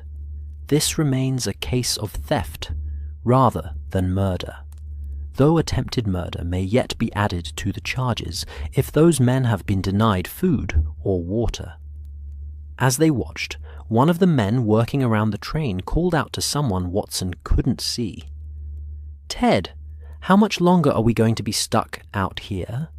I thought you said this would only take a day or 2. Another voice answered from within the canvas structure, a voice Watson recognized from their interview the previous evening. Ted Crosby emerged into the fading daylight, and there was no mistaking the signal box operator, though he looked considerably less composed than he had when giving his carefully rehearsed testimony about seeing no train. "We wait until tomorrow night," Crosby said, his voice carrying clearly in the evening air. The police are focusing their search along the main line and in the towns. They're not looking out here in the wilderness. Another day, and they'll start to believe the train really did vanish, and they'll give up. Then we move the cargo in small loads, spread over several weeks. Patience, gentlemen. That's what this job requires. Patience and nerve. And what about them? Another man jerked his thumb toward the captives. We can't keep them tied up forever. We'll deal with that problem when the time comes, Crosby said, and the casual menace in his voice made Watson's hand move instinctively toward his revolver. For now, they stay bound and quiet. Once the cargo's dispersed and we've collected our shares, they can be released somewhere remote with a story about being held by mysterious criminals. Who's going to believe them if they try to identify us? Holmes touched Watson's arm and indicated they should withdraw slightly. When they were far enough, a way to whisper without being overheard, Holmes spoke quickly.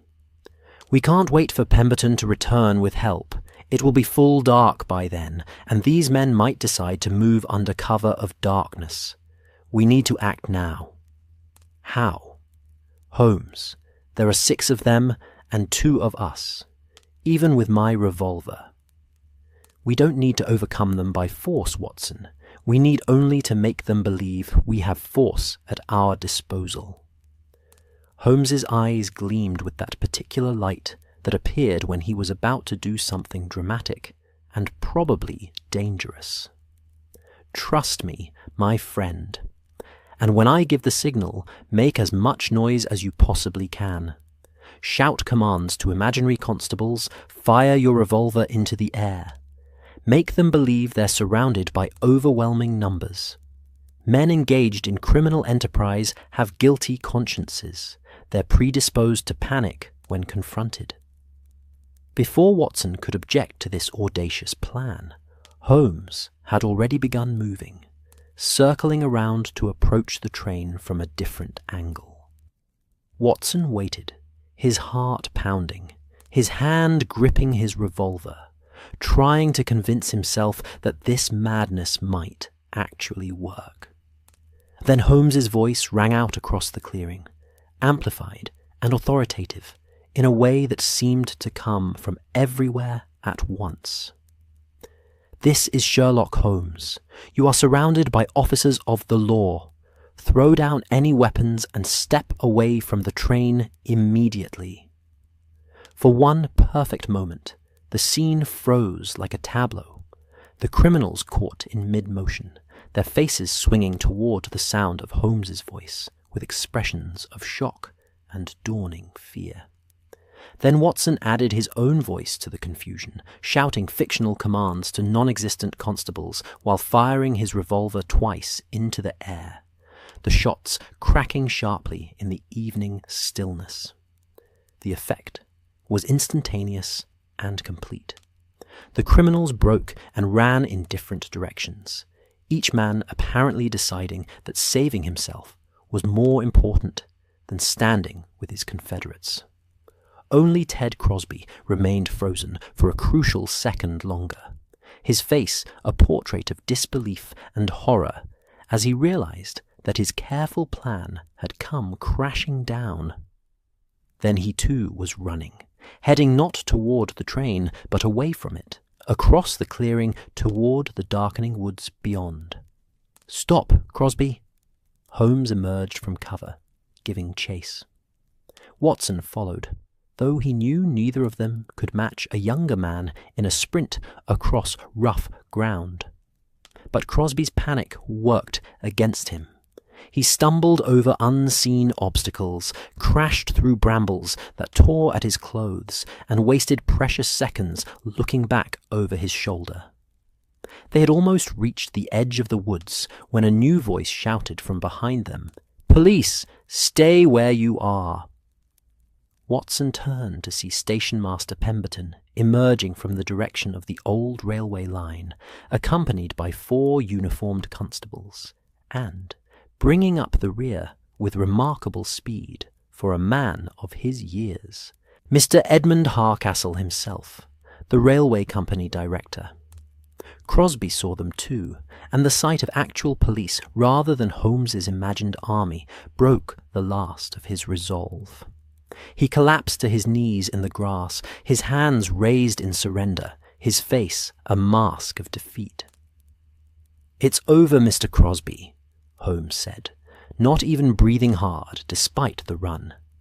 "Your phantom route has been discovered, your stolen train recovered, and your conspiracy lies in ruins. I suggest you cooperate fully. It may count in your favour at trial." As the constables secured Crosby and moved to apprehend the other criminals who hadn't managed to get far in the gathering darkness, Watson joined Holmes in walking back toward the train. The bound men were being freed by Pemberton, their relief and gratitude evident even from a distance. "How did you get back so quickly with the police?" Watson asked Pemberton when they reached him. "I met them on the old track bed, sir. They'd been following the same clues we had, arrived at Little Thornton just after we'd left, and Mr. Harcastle insisted on joining the search personally. We were only 10 minutes behind you." Holmes smiled. "Excellent timing, Mr. Pemberton, though I believe our improvised dramatic presentation would have worked regardless. Fear is a powerful weapon against guilty men." As the constables finished securing the criminals and attending to the freed captives, Holmes stood looking at the recovered train, his expression one of quiet satisfaction. Another impossible crime had proven merely improbable. Another mystery had yielded to logic and observation. Another criminal scheme had failed against the inexorable application of reason. The November night settled fully around them, but the railway lanterns bloomed like small suns, illuminating the scene. A phantom train discovered, a phantom route revealed, and justice slowly but surely asserting itself in the gathering dark. The November stars wheeled slowly overhead, as order was restored to the abandoned clearing that had so recently been the scene of criminal concealment. The railway lanterns cast their warm, flickering light across the recovered freight train, creating pools of golden illumination that pushed back the darkness, but could not quite dispel the sense of unreality that hung over the entire scene. Watson found himself repeatedly glancing at the train, as if expecting it to vanish again like some conjurer's trick, though he knew now that its disappearance had been no magic, but rather the product of meticulous planning and intimate knowledge of forgotten infrastructure. The 4 freed men, driver Tom Hackett, fireman Billy Marsh, and the 2 guards Robert Finch and James Cooper, sat wrapped in blankets that the constables had brought, drinking hot tea from a flask and recounting their ordeal with the mixture of relief and residual fear common to those who have survived a dangerous situation. Their voices carried across the clearing, punctuated occasionally by questions from Mr. Harcastle, who was documenting every detail with the thoroughness of a man who would need to explain this entire affair to shareholders and possibly a parliamentary inquiry. Holmes, meanwhile, had commandeered one of the railway lanterns and was conducting a systematic examination of the train itself, moving from wagon to wagon with Watson following behind. The detective's attention to detail was, as always, extraordinary. He examined coupling mechanisms, brake rigging, the condition of the wheels, even the soot patterns on the engine's smokebox, each observation adding another piece to his understanding of exactly how this remarkable crime had been executed. "The engine shows signs of having been run hard," Holmes observed, running his fingers along the firebox door. "The fire has been allowed to die down now, but see these stress patterns in the metal. This locomotive was pushed to its limits getting here, probably running at speeds well beyond what would be safe on an uneven, poorly maintained track. They were taking a considerable risk, Watson said. If the engine had derailed on that abandoned line, then the entire scheme would have failed catastrophically, yes. But Ted Crosby knew the line. He helped build it, after all. He would have known which sections were sound and which required caution. Still, it speaks to either desperation or greed that they were willing to take such chances. Holmes moved to the first freight wagon, pulling himself up to examine its contents. The Sheffield steel, still largely intact, though a few bars have been removed. Probably test samples taken to verify the cargo's value. They moved to the second and third wagons, which contained more steel goods, then to the fourth, the wagon that had carried the machinery crates and the strongbox containing £5,000 in gold sovereigns. The crates remained, their contents apparently undisturbed, but of the strongbox there was no sign. "Removed first, naturally," Holmes murmured, examining the chains that had secured it to the wagon floor. "Cut through with a hacksaw, you can see the marks on the metal. Done hastily, without finesse. The work of men who wanted the gold, but lacked the sophistication to open the box itself without raising an alarm." He turned to where the constables were guarding the captured criminals. "Mr. Crosby, a word, if you please." The signalman was brought forward, his hands bound, his face haggard in the lantern light. The defiance that had characterized his attempt to flee had drained away, leaving only exhaustion and resignation. He stood before Holmes with the posture of a man who knew his fate was sealed. "The strongbox," Holmes said without preamble. "Where is it?" Crosby was silent for a long moment, then seemed to reach some internal decision. "Hidden. In the woods, half a mile north of here. We buried it yesterday and planned to retrieve it later once the search had died down. Take 2 constables and show them," Holmes instructed. "Don't compound your crimes by making us search for them. Cooperation now may serve you better at trial than continued obstruction." As Crosby was led away into the darkness, accompanied by 2 constables with lanterns, Holmes turned his attention to Driver Hackett, who had recovered sufficiently to stand and was examining his engine with the concerned eye of a man checking on a valued companion after shared hardship. "Mr. Hackett," Holmes said, approaching with his characteristic directness, "I would like to hear your account of Friday evening, if you're feeling well enough to provide it." Hackett nodded, pulling his blanket more tightly around his shoulders against the night chill. He was a man of perhaps 40, with the weathered face and strong hands of someone who had spent his working life with locomotives. "I'll tell you everything, sir. God knows we've had little else to think about these past 2 days, except how we ended up in this mess. Begin with your departure from Little Thornton. Well, sir, everything was normal at first. We left on schedule at 8:30, picked up speed as usual, running smooth and steady. The track was clear, signals were green. I remember thinking it was shaping up to be an easy run. We'd done this same journey dozens of times. Billy and I knew every curve and grade between Little Thornton and Blackwood." "When did you first realize something was wrong?" "About a mile past Morton's Cross, sir. We were approaching the section where the track runs straight for a good stretch, and I was expecting to see the distant signal for Shepherd's Bridge ahead.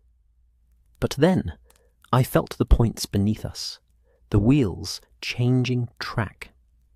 It's a sensation you learn to recognize when you've been driving as long as I have. The train shifted slightly to the left, and I knew immediately we'd been switched onto a different line. What did you do? The first thing I did was look back, trying to see what track we were on. Billy was stoking the firebox and hadn't noticed anything yet. I was just reaching for the brake when men appeared. 3 of them. They'd been hiding in the tender behind the coal pile. They had iron bars and looked ready to use them. Told us to keep driving, or they'd brainwash us where we sat. Billy Marsh, the young fireman, spoke up from where he sat nearby. I thought we were dead men, Mr. Holmes, 3 against 2, and them with weapons. Tom told me to do as they said. It wasn't much of a choice, really. Hackett continued, his voice steady, but strained. They forced us to keep driving north on this old line. I could barely see the track ahead. It was getting dark, and the rails were in terrible condition, overgrown with weeds in places. Every moment I expected a derailment, but somehow the old line held. We must have travelled 3 or 4 miles before they finally let me slow down and stop here, where the old goods yard used to be. And the guards? In the 4th wagon? Holmes asked. The men protecting the strong box? We didn't know what happened to them until later, sir.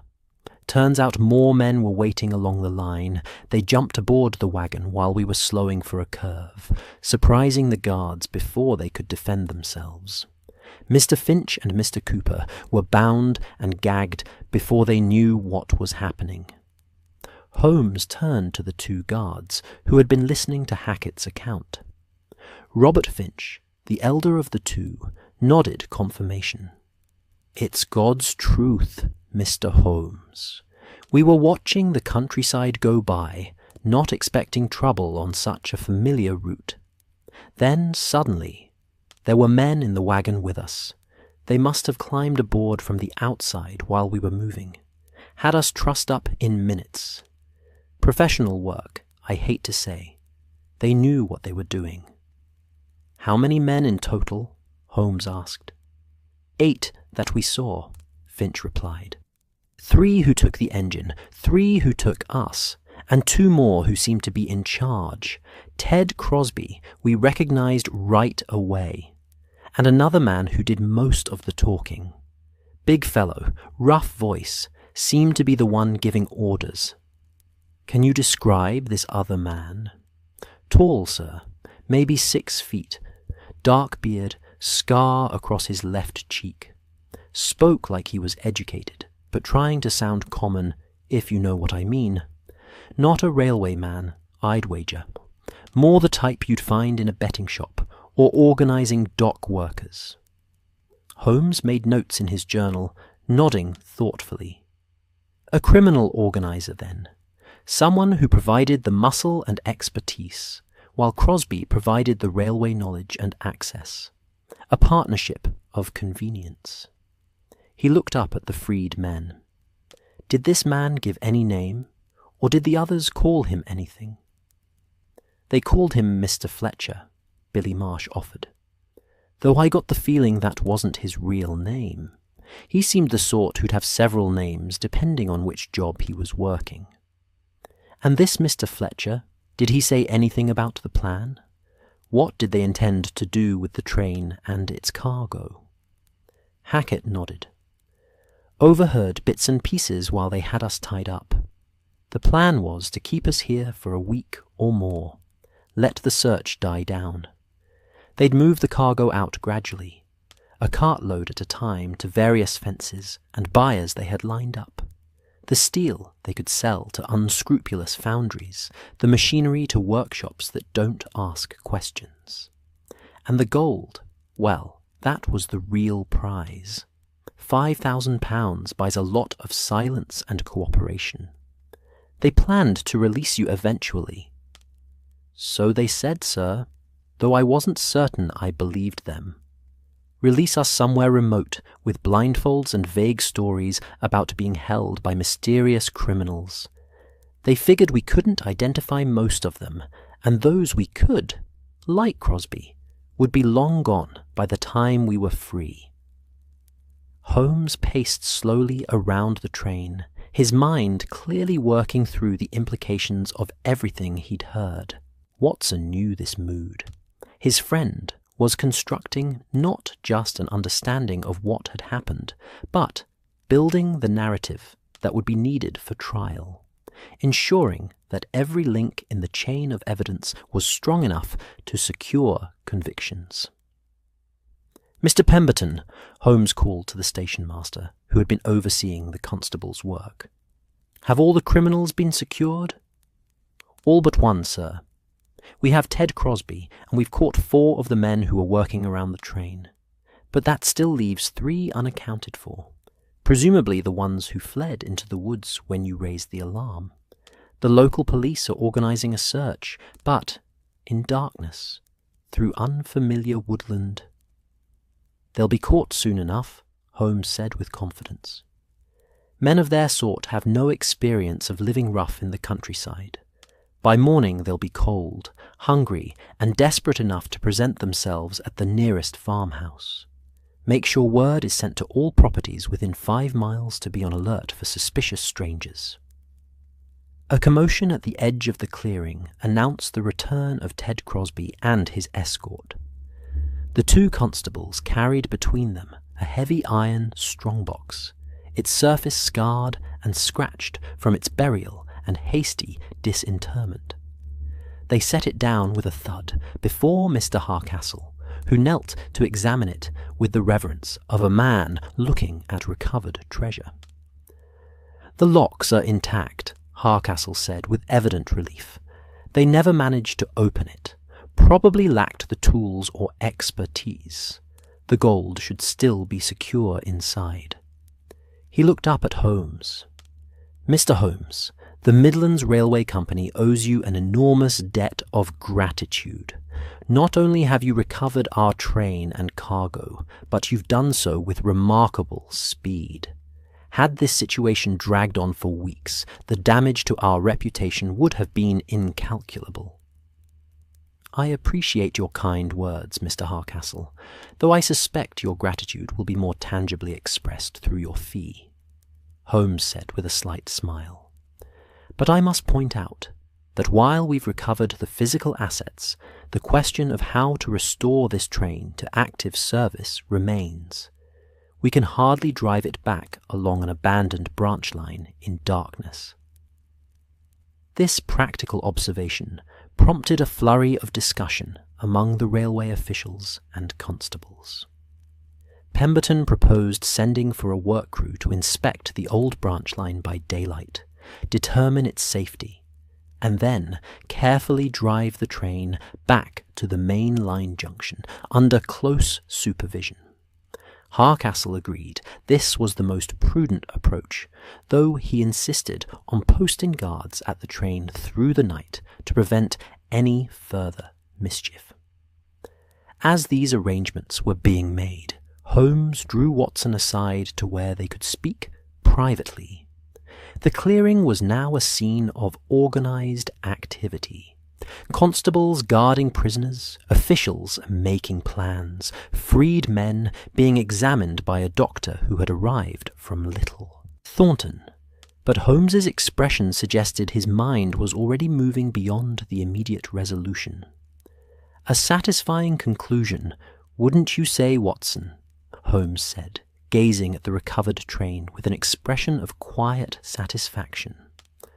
"Very much so," Watson agreed, "though I confess I'm still somewhat amazed by the audacity of it all. To discover an abandoned railway line, restore it to functionality, and use it to steal an entire train. The planning and patience required must have been extraordinary." Indeed, Ted Crosby spent years preparing for this one crime. He discovered the old junction during his first years at Morton's Cross, recognized its potential, and then waited, maintaining the mechanisms, keeping the route passable, gathering Confederates, studying the railway's operations until he knew them intimately enough to exploit a single critical vulnerability. What vulnerability was that? Trust, Watson. The railway system operates on trust. Trust that signalmen will operate their points correctly. Trust that telegraphed messages are accurate. Trust that everyone in the system is working toward the common goal of safe, efficient operation. Crosby exploited that trust. When he diverted the freight onto the abandoned line and sent false signals, no one questioned it, because no one suspected a signalman would betray his trust so completely. It's rather chilling when you put it that way, but also instructive. Systems are only as secure as their participants are honest. A single corrupt individual with the right knowledge and position can do extraordinary damage. Holmes turned to face Watson directly. That's the real lesson of this case, I think. Not the mechanical details of how a train was stolen, but the human element. How ambition, greed, and patience can combine to threaten even the most seemingly secure systems. They stood in companionable silence for a moment, watching the activity around the recovered train. The night had grown colder, and Watson could see his breath misting in the lantern light. Above them, the stars continued their ancient rotation, indifferent to the human dramas playing out below. "I do have one question," Watson said eventually. "When you confronted these men with your announcement that they were surrounded, you couldn't have known that Pemberton was arriving with actual police. What would you have done if they'd called your bluff?" Holmes's eyes glinted with amusement. "But they didn't call it, Watson, which proves my point about guilty consciences. Men engaged in crime are predisposed to believe the worst when confronted. They expect to be caught, fear being caught, and when confronted with even the suggestion of overwhelming force, they panic. It's human nature, and human nature is far more predictable than people like to believe. Still, it was rather a risk. All of life is at risk, my dear fellow. The trick is to calculate the odds and act accordingly. In this case, the odds favored my approach, as evidenced by our success."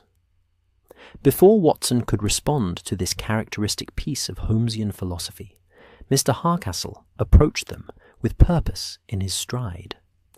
"Mr. Holmes, Dr. Watson, I've arranged for accommodations at the George Inn in Little Thornton for tonight. Tomorrow, once we've safely returned the train to service, I'd be honored if you'd join me for a celebratory dinner.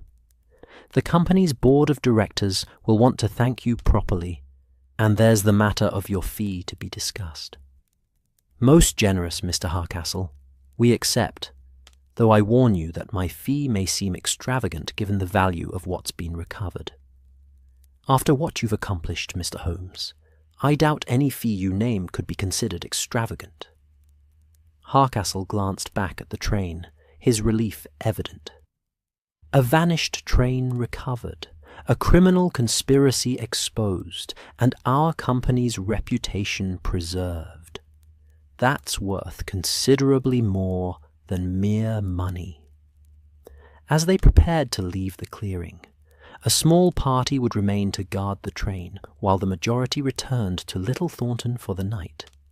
Watson took one last look at the recovered freight convoy. In the lantern light, it looked almost ghostly, a phantom train brought back from whatever limbo Crosby's scheme had consigned it to. The canvas shelter rigged over it flapped gently in the night breeze, creating shadows that moved across the wagons, like memories of the crime that had been committed here. But phantoms had been dispelled, Watson thought, and the solid reality of Victorian justice would soon assert itself. Ted Crosby and his Confederates would face trial, the train would return to service, and the Midlands line would continue its reliable operations as if this strange interlude had never occurred. Though he suspected that for years to come, railwaymen would tell the story of the vanishing train, embellishing it with each retelling until fact and legend became indistinguishable. Such was the way of stories, Watson reflected. They took on lives of their own, growing and changing, becoming something more than the mere facts that spawned them. And perhaps that was as it should be. After all, what was a mystery solved but a story waiting to be told? And he would tell this one, Watson promised himself. He would write it all down, the impossible disappearance, the phantom route, the hidden convoy, and in doing so preserve not just the facts, but the wonder of it all. The wonder of mysteries solved, of order restored, of Sherlock Holmes once again proving that nothing was truly impossible, merely improbable, waiting to be understood. The morning train from Little Thornton to London departed at 10 o'clock on Sunday, carrying Holmes and Watson back toward the familiar embrace of the city, after 3 days in the Midlands countryside. The compartment they occupied was comfortable in the manner of first-class railway travel. Plush, upholstered seats of deep burgundy, polished wood panelling that glowed warmly in the autumn sunlight streaming through the windows, and that peculiar sense of contained privacy that railway carriages afforded. A small room on wheels carrying one through the landscape at speeds that still seemed faintly miraculous despite decades of familiarity. Watson settled into his seat with the satisfaction of a man who had witnessed justice accomplished, and could now return to the ordinary rhythms of life. Holmes sat opposite, his long legs stretched out, his fingers steepled beneath his chin, in that characteristic attitude that suggested his mind was still engaged with the case, even though its practical resolution had been achieved. On the seat beside him lay the morning newspapers, their headlines trumpeting the recovery of the missing train in bold type that spoke to the public's fascination with the affair. Through the window, the Midlands countryside rolled past in gentle waves of brown and green, fields stripped bare by harvest, corpses of bare branched trees, the occasional village clustered around its church spire, like believers around a flame. The landscape looked different now than it had on their journey northward 3 days prior. Then it had been a mystery, concealing secrets. Now it was simply countryside again, beautiful in its ordinary November dress, its secrets exposed and catalogued. The train rocked gently beneath them, the rhythm of wheels on rails creating that hypnotic percussion that made long journeys feel like meditations, time measured not in minutes, but in the steady click-click-click of distance consumed. Outside, telegraph poles marched alongside the track, their wires humming with invisible messages, news of the recovered train spreading across the network, updates being sent to company offices, reports being filed with police authorities. The Victorian apparatus of communication doing what it did best, transforming the remarkable into the recorded, the mysterious into the mundane. "You're very quiet this morning," Watson observed after they'd been travelling for perhaps 20 minutes. "I'd have thought you'd be more triumphant, given how completely you solved the case." Holmes smiled slightly, his eyes still fixed on some middle distance only he could see. "Triumph is for those who believe their victories are permanent, Watson. I solved this particular puzzle, yes, but it has raised questions that may prove more interesting than the answers we found." "What sort of questions?" "Questions about systems, primarily.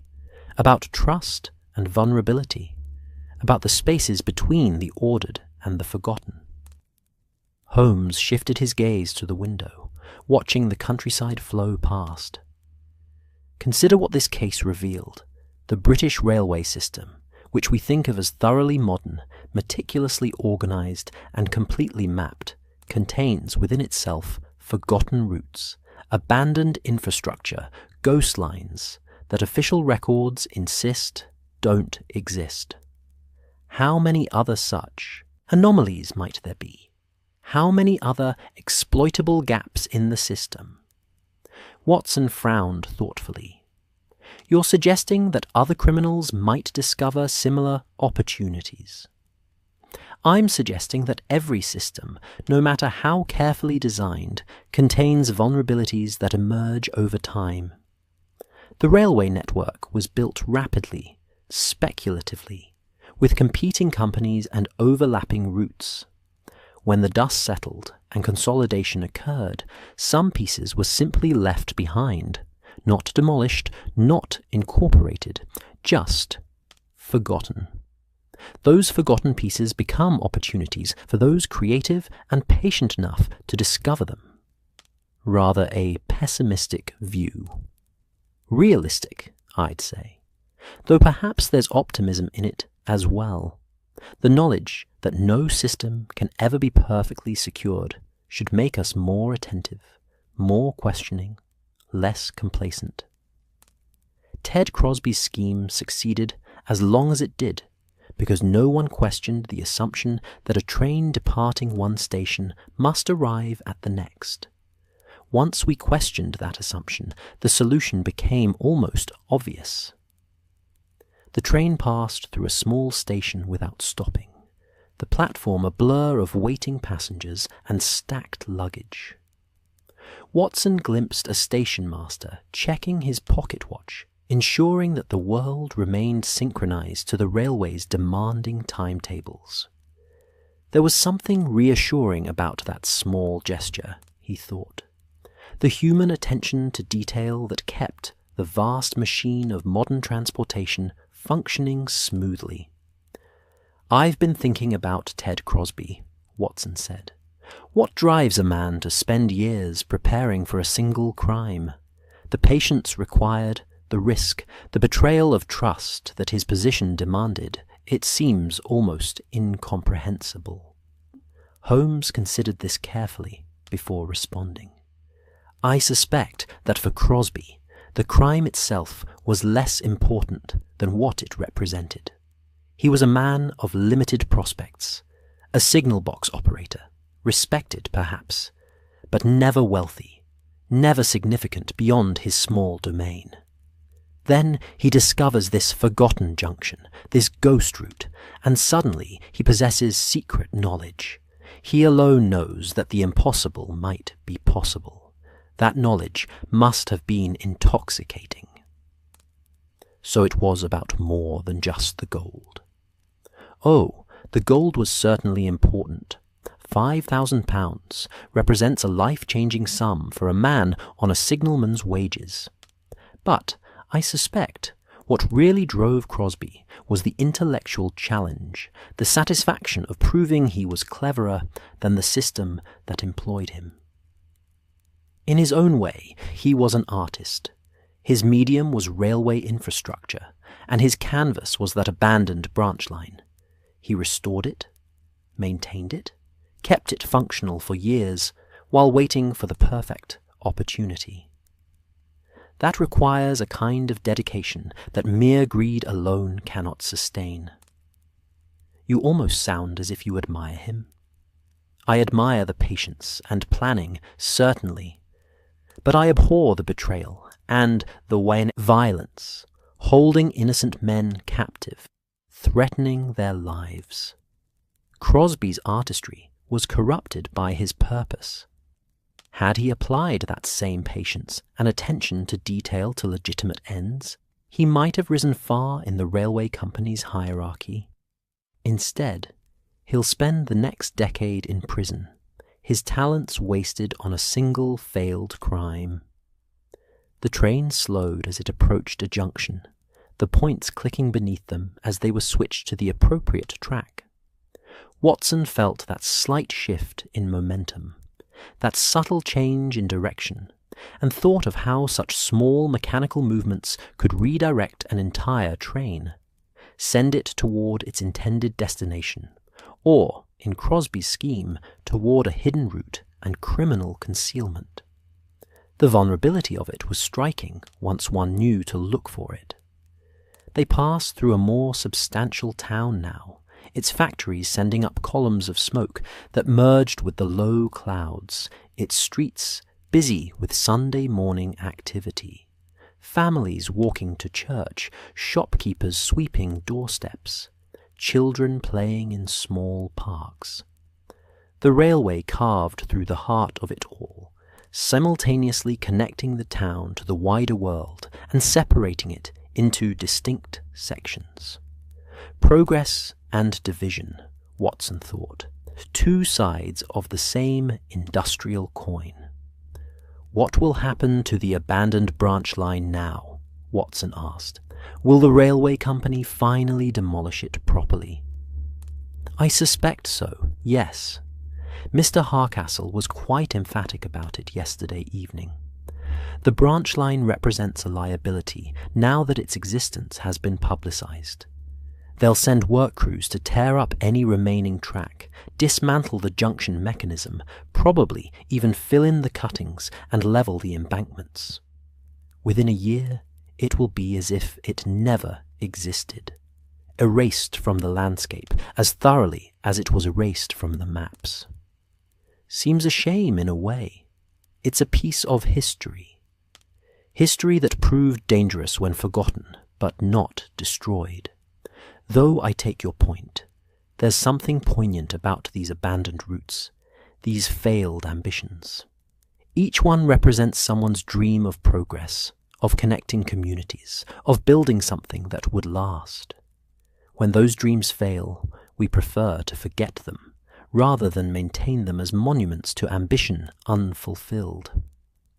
The conversation lapsed into comfortable silence as they travelled onward. Holmes pulled out his pipe and began the elaborate ritual of filling and lighting it, the familiar aromatic smoke soon filling the compartment with its distinctive scent. Watson watched the landscape continue its gentle procession outside the window, and found himself thinking about monuments and memory, about what gets preserved and what gets forgotten in the rush of progress. The Victorian age was obsessed with building, he reflected. Railways and bridges, factories and museums, the great engineering works that proclaimed humanity's mastery over nature and distance. But for every success there were failures, abandoned projects and bankrupt companies, structures left to rust and decay. The landscape was littered with these corpses of ambition, hidden beneath vegetation, crumbling slowly back into the earth. The Whitley Cross branch line had been one such corpse, until Ted Crosby had briefly reanimated it for his own purposes. You know what strikes me most about this case? Watson said eventually. It's how close Crosby came to succeeding, if not for your investigation. If the railway company had simply accepted the train's disappearance as an inexplicable mystery, he might have disposed of the cargo, released his captives in some remote location, and gotten away with the whole scheme. Oh, undoubtedly, Holmes agreed. The plan was fundamentally sound. Exploit forgotten infrastructure, rely on people's assumptions about what's possible, maintain patience until the moment was right. His mistake was in the execution, specifically in his conversation with young Samuel Price at the telegraph office. That seemingly innocent inquiry about traffic updates was what first drew my attention. Why would a signalman ask about scheduled trains he should already know about? It suggested he was confirming something, preparing for something. Once I had that small thread of suspicion to pull, the rest of the tapestry began to unravel. But without that one mistake, we might indeed still be searching, though I suspect something else would eventually have given him away. Perfect crimes are extraordinarily rare, Watson, because they require perfect people to execute them, and perfect people don't commit crimes. There's always a flaw, always a moment of carelessness or bad luck or simple human error. The criminal may plan for months or years, but execution happens in real time, under pressure, with unforeseen complications. That's when mistakes occur. The train began to slow again, approaching another station. Through the window, Watson could see the platform sign, Derby. They would stop here for 10 minutes to take on water and additional passengers before continuing their journey south. As the train hissed to a halt, Holmes knocked out his pipe and stood, stretching his long limbs. "I'm going to walk the platform a bit," he announced. "These long journeys make me restless. Join me." They descended to the platform, joining the small crowd of passengers, taking advantage of the stop to stretch their legs or purchase refreshments from the station vendors. The November air was crisp and clean after the warmth of the compartment, carrying the familiar railway scents of coal smoke and hot metal, oil and steam. Derby Station was busy with Sunday travellers, families visiting relatives, businessmen checking their watches, elderly couples moving slowly with the careful deliberation of those for whom travel had become an effort rather than an adventure. Holmes walked with his hands clasped behind his back, his keen eyes observing everything, the efficient movements of the railway staff, the structural details of the station architecture, the flow of passengers through the space. Watson had long since learned that his friend's observational faculties never truly rested. Even in moments of leisure, Holmes was cataloguing, analysing, filing away details that might prove relevant in some future investigation. They paused near a newsstand, where the headlines continued to trumpet the recovery of the vanishing train. Watson purchased a copy of the London Times and scanned the article, which provided a reasonably accurate account of the case, though it naturally sensationalized certain elements and gave short shrift to the patient investigative work that had actually solved the mystery. "Listen to this," Watson said with amusement. Mr. Sherlock Holmes, the celebrated consulting detective, dramatically apprehended the criminals in a daring confrontation that saw him single-handedly overcome 6 desperate men. Single-handedly. As if you didn't have considerable assistance from myself, the constabulary, and Mr. Pemberton. Holmes smiled dryly. The newspapers prefer their heroes uncomplicated, and their victories absolute. The messy reality of collaboration and circumstance makes for less compelling copy. Though I notice you're not complaining too strenuously. After all, you'll be writing your own account of the case, and I suspect you'll indulge in a similar degree of dramatic license. "I write accurately," Watson protested, though his smile acknowledged the gentle accuracy of Holmes's observation. "Though perhaps I do emphasize the more interesting elements, and downplay the tedious hours of archive research and document examination. As you should. No one wants to read about me spending 3 hours comparing railway survey maps. They want drama, revelation, the satisfying click of puzzle pieces falling into place. Give them that, Watson, and history will remember this case fondly. Bore them with procedural accuracy, and it will be forgotten by next week." The whistle sounded, calling passengers back to the train. They returned to their compartment as the engine began building steam pressure for the next leg of the journey. The train pulled out of Derby Station with that peculiar smoothness that always seemed slightly magical. All that weight and power, controlled and directed with such precision that the transition from stillness to motion was barely perceptible. As they left Derby behind and returned to open countryside, Watson found himself thinking about what Holmes had said regarding his account of the case. It was true that he shaped his narratives for maximum impact, that he sometimes compressed timelines or omitted tedious details in favor of dramatic pacing. But he also tried to capture something true about Holmes's methods, about the way observation and deduction could illuminate mysteries that seemed impenetrable to ordinary minds. The adventure of the Vanishing train would make a good story, he thought. It had all the elements readers enjoyed: an impossible crime, a hidden route revealed, a dramatic confrontation, and justice ultimately served.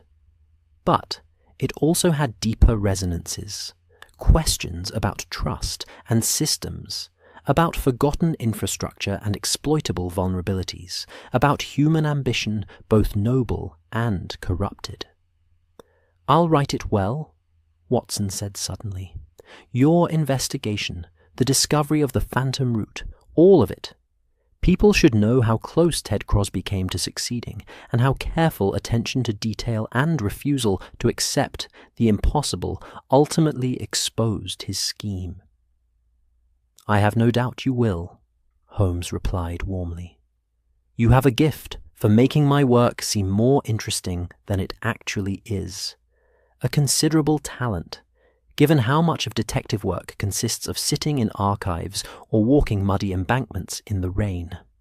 Just try not to make me too heroic, Watson. I'm vain enough already without your literary embellishments." The afternoon wore on as they travelled south, the landscape gradually transitioning from the industrial Midlands to the more gentle countryside of Middle England. Villages became more frequent, the architecture shifting from red brick to Cotswold stone, the fields giving way to more wooded terrain. The sun, which had been intermittently visible through clouds all day, began its descent toward the western horizon, painting the sky in shades of pink and gold that seemed almost too vivid to be real. In the warm compartment, with the gentle rocking of the train and the hypnotic rhythm of wheels on rails, Watson felt the pleasant drowsiness that often accompanied long railway journeys. Holmes, too, seemed more relaxed than he had been in days, his restless energy finally satisfied by the successful resolution of the case.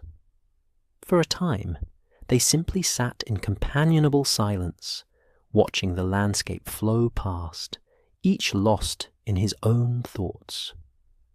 Watson found his mind returning to the image of that abandoned branch line, the forgotten route that Ted Crosby had transformed into an instrument of crime. In a way, it was a perfect metaphor for the age they lived in, an era of such rapid progress and change that infrastructure could be built and abandoned within a generation, could slip from memory while still physically present. The modern world moved so fast that it left behind pieces of itself, fragments that persisted like ghosts, waiting to be rediscovered. But those discoveries could cut both ways, Watson reflected. Crosby had found a criminal opportunity in that forgotten route, but others might find different possibilities: historical interest, industrial archaeology, even beauty in the slow reclamation of human works by nature. The Whitley Cross branch line would soon be demolished, its brief resurrection ending in thorough erasure. But Watson suspected that other such abandoned routes existed throughout Britain, slowly rusting or crumbling, their stories waiting to be told. As the sun touched the horizon and the compartment filled with golden light, Watson made a mental note to capture that thought in his written account. The vanishing train had revealed more than just a clever crime. It had revealed the vulnerability and impermanence of even the most solid-seeming systems, the gaps between what we think we know and what actually exists. Those were lessons worth preserving, worth sharing with readers who trusted the railway system to carry them safely from place to place, without ever questioning what hidden routes might lie alongside the official ones. The train carried them on through the gathering dusk, toward London and home, toward Baker Street, and the familiar comforts of their shared lodgings. Behind them, the Midlands settled into the evening, the recovered train being carefully driven back to active service. Ted Crosby sitting in a cell contemplating his failed scheme, the abandoned branch line awaiting its final demolition. The mystery had been solved, the impossible explained, order restored from chaos. But the memory of it would linger, Watson knew. In his writing, in Holmes's mental archives, in the stories that railway men would tell for years to come, about the train that vanished and was found again. Some mysteries, once solved, became legends, and this one, he suspected, would endure. The wheels clicked steadily onward through the darkness, measuring out the miles, carrying them home. And in the warm compartment, surrounded by the familiar sounds and sensations of railway travel, Watson felt that deep satisfaction that comes from having witnessed something remarkable. A perfect crime attempted, a brilliant investigation executed, and justice, patient and thorough, ultimately prevailing. The adventure of the vanishing train was complete. But its echoes would resonate long after the last rail of that phantom route had been torn up, and the last trace of Ted Crosby's ambition had been erased from the landscape.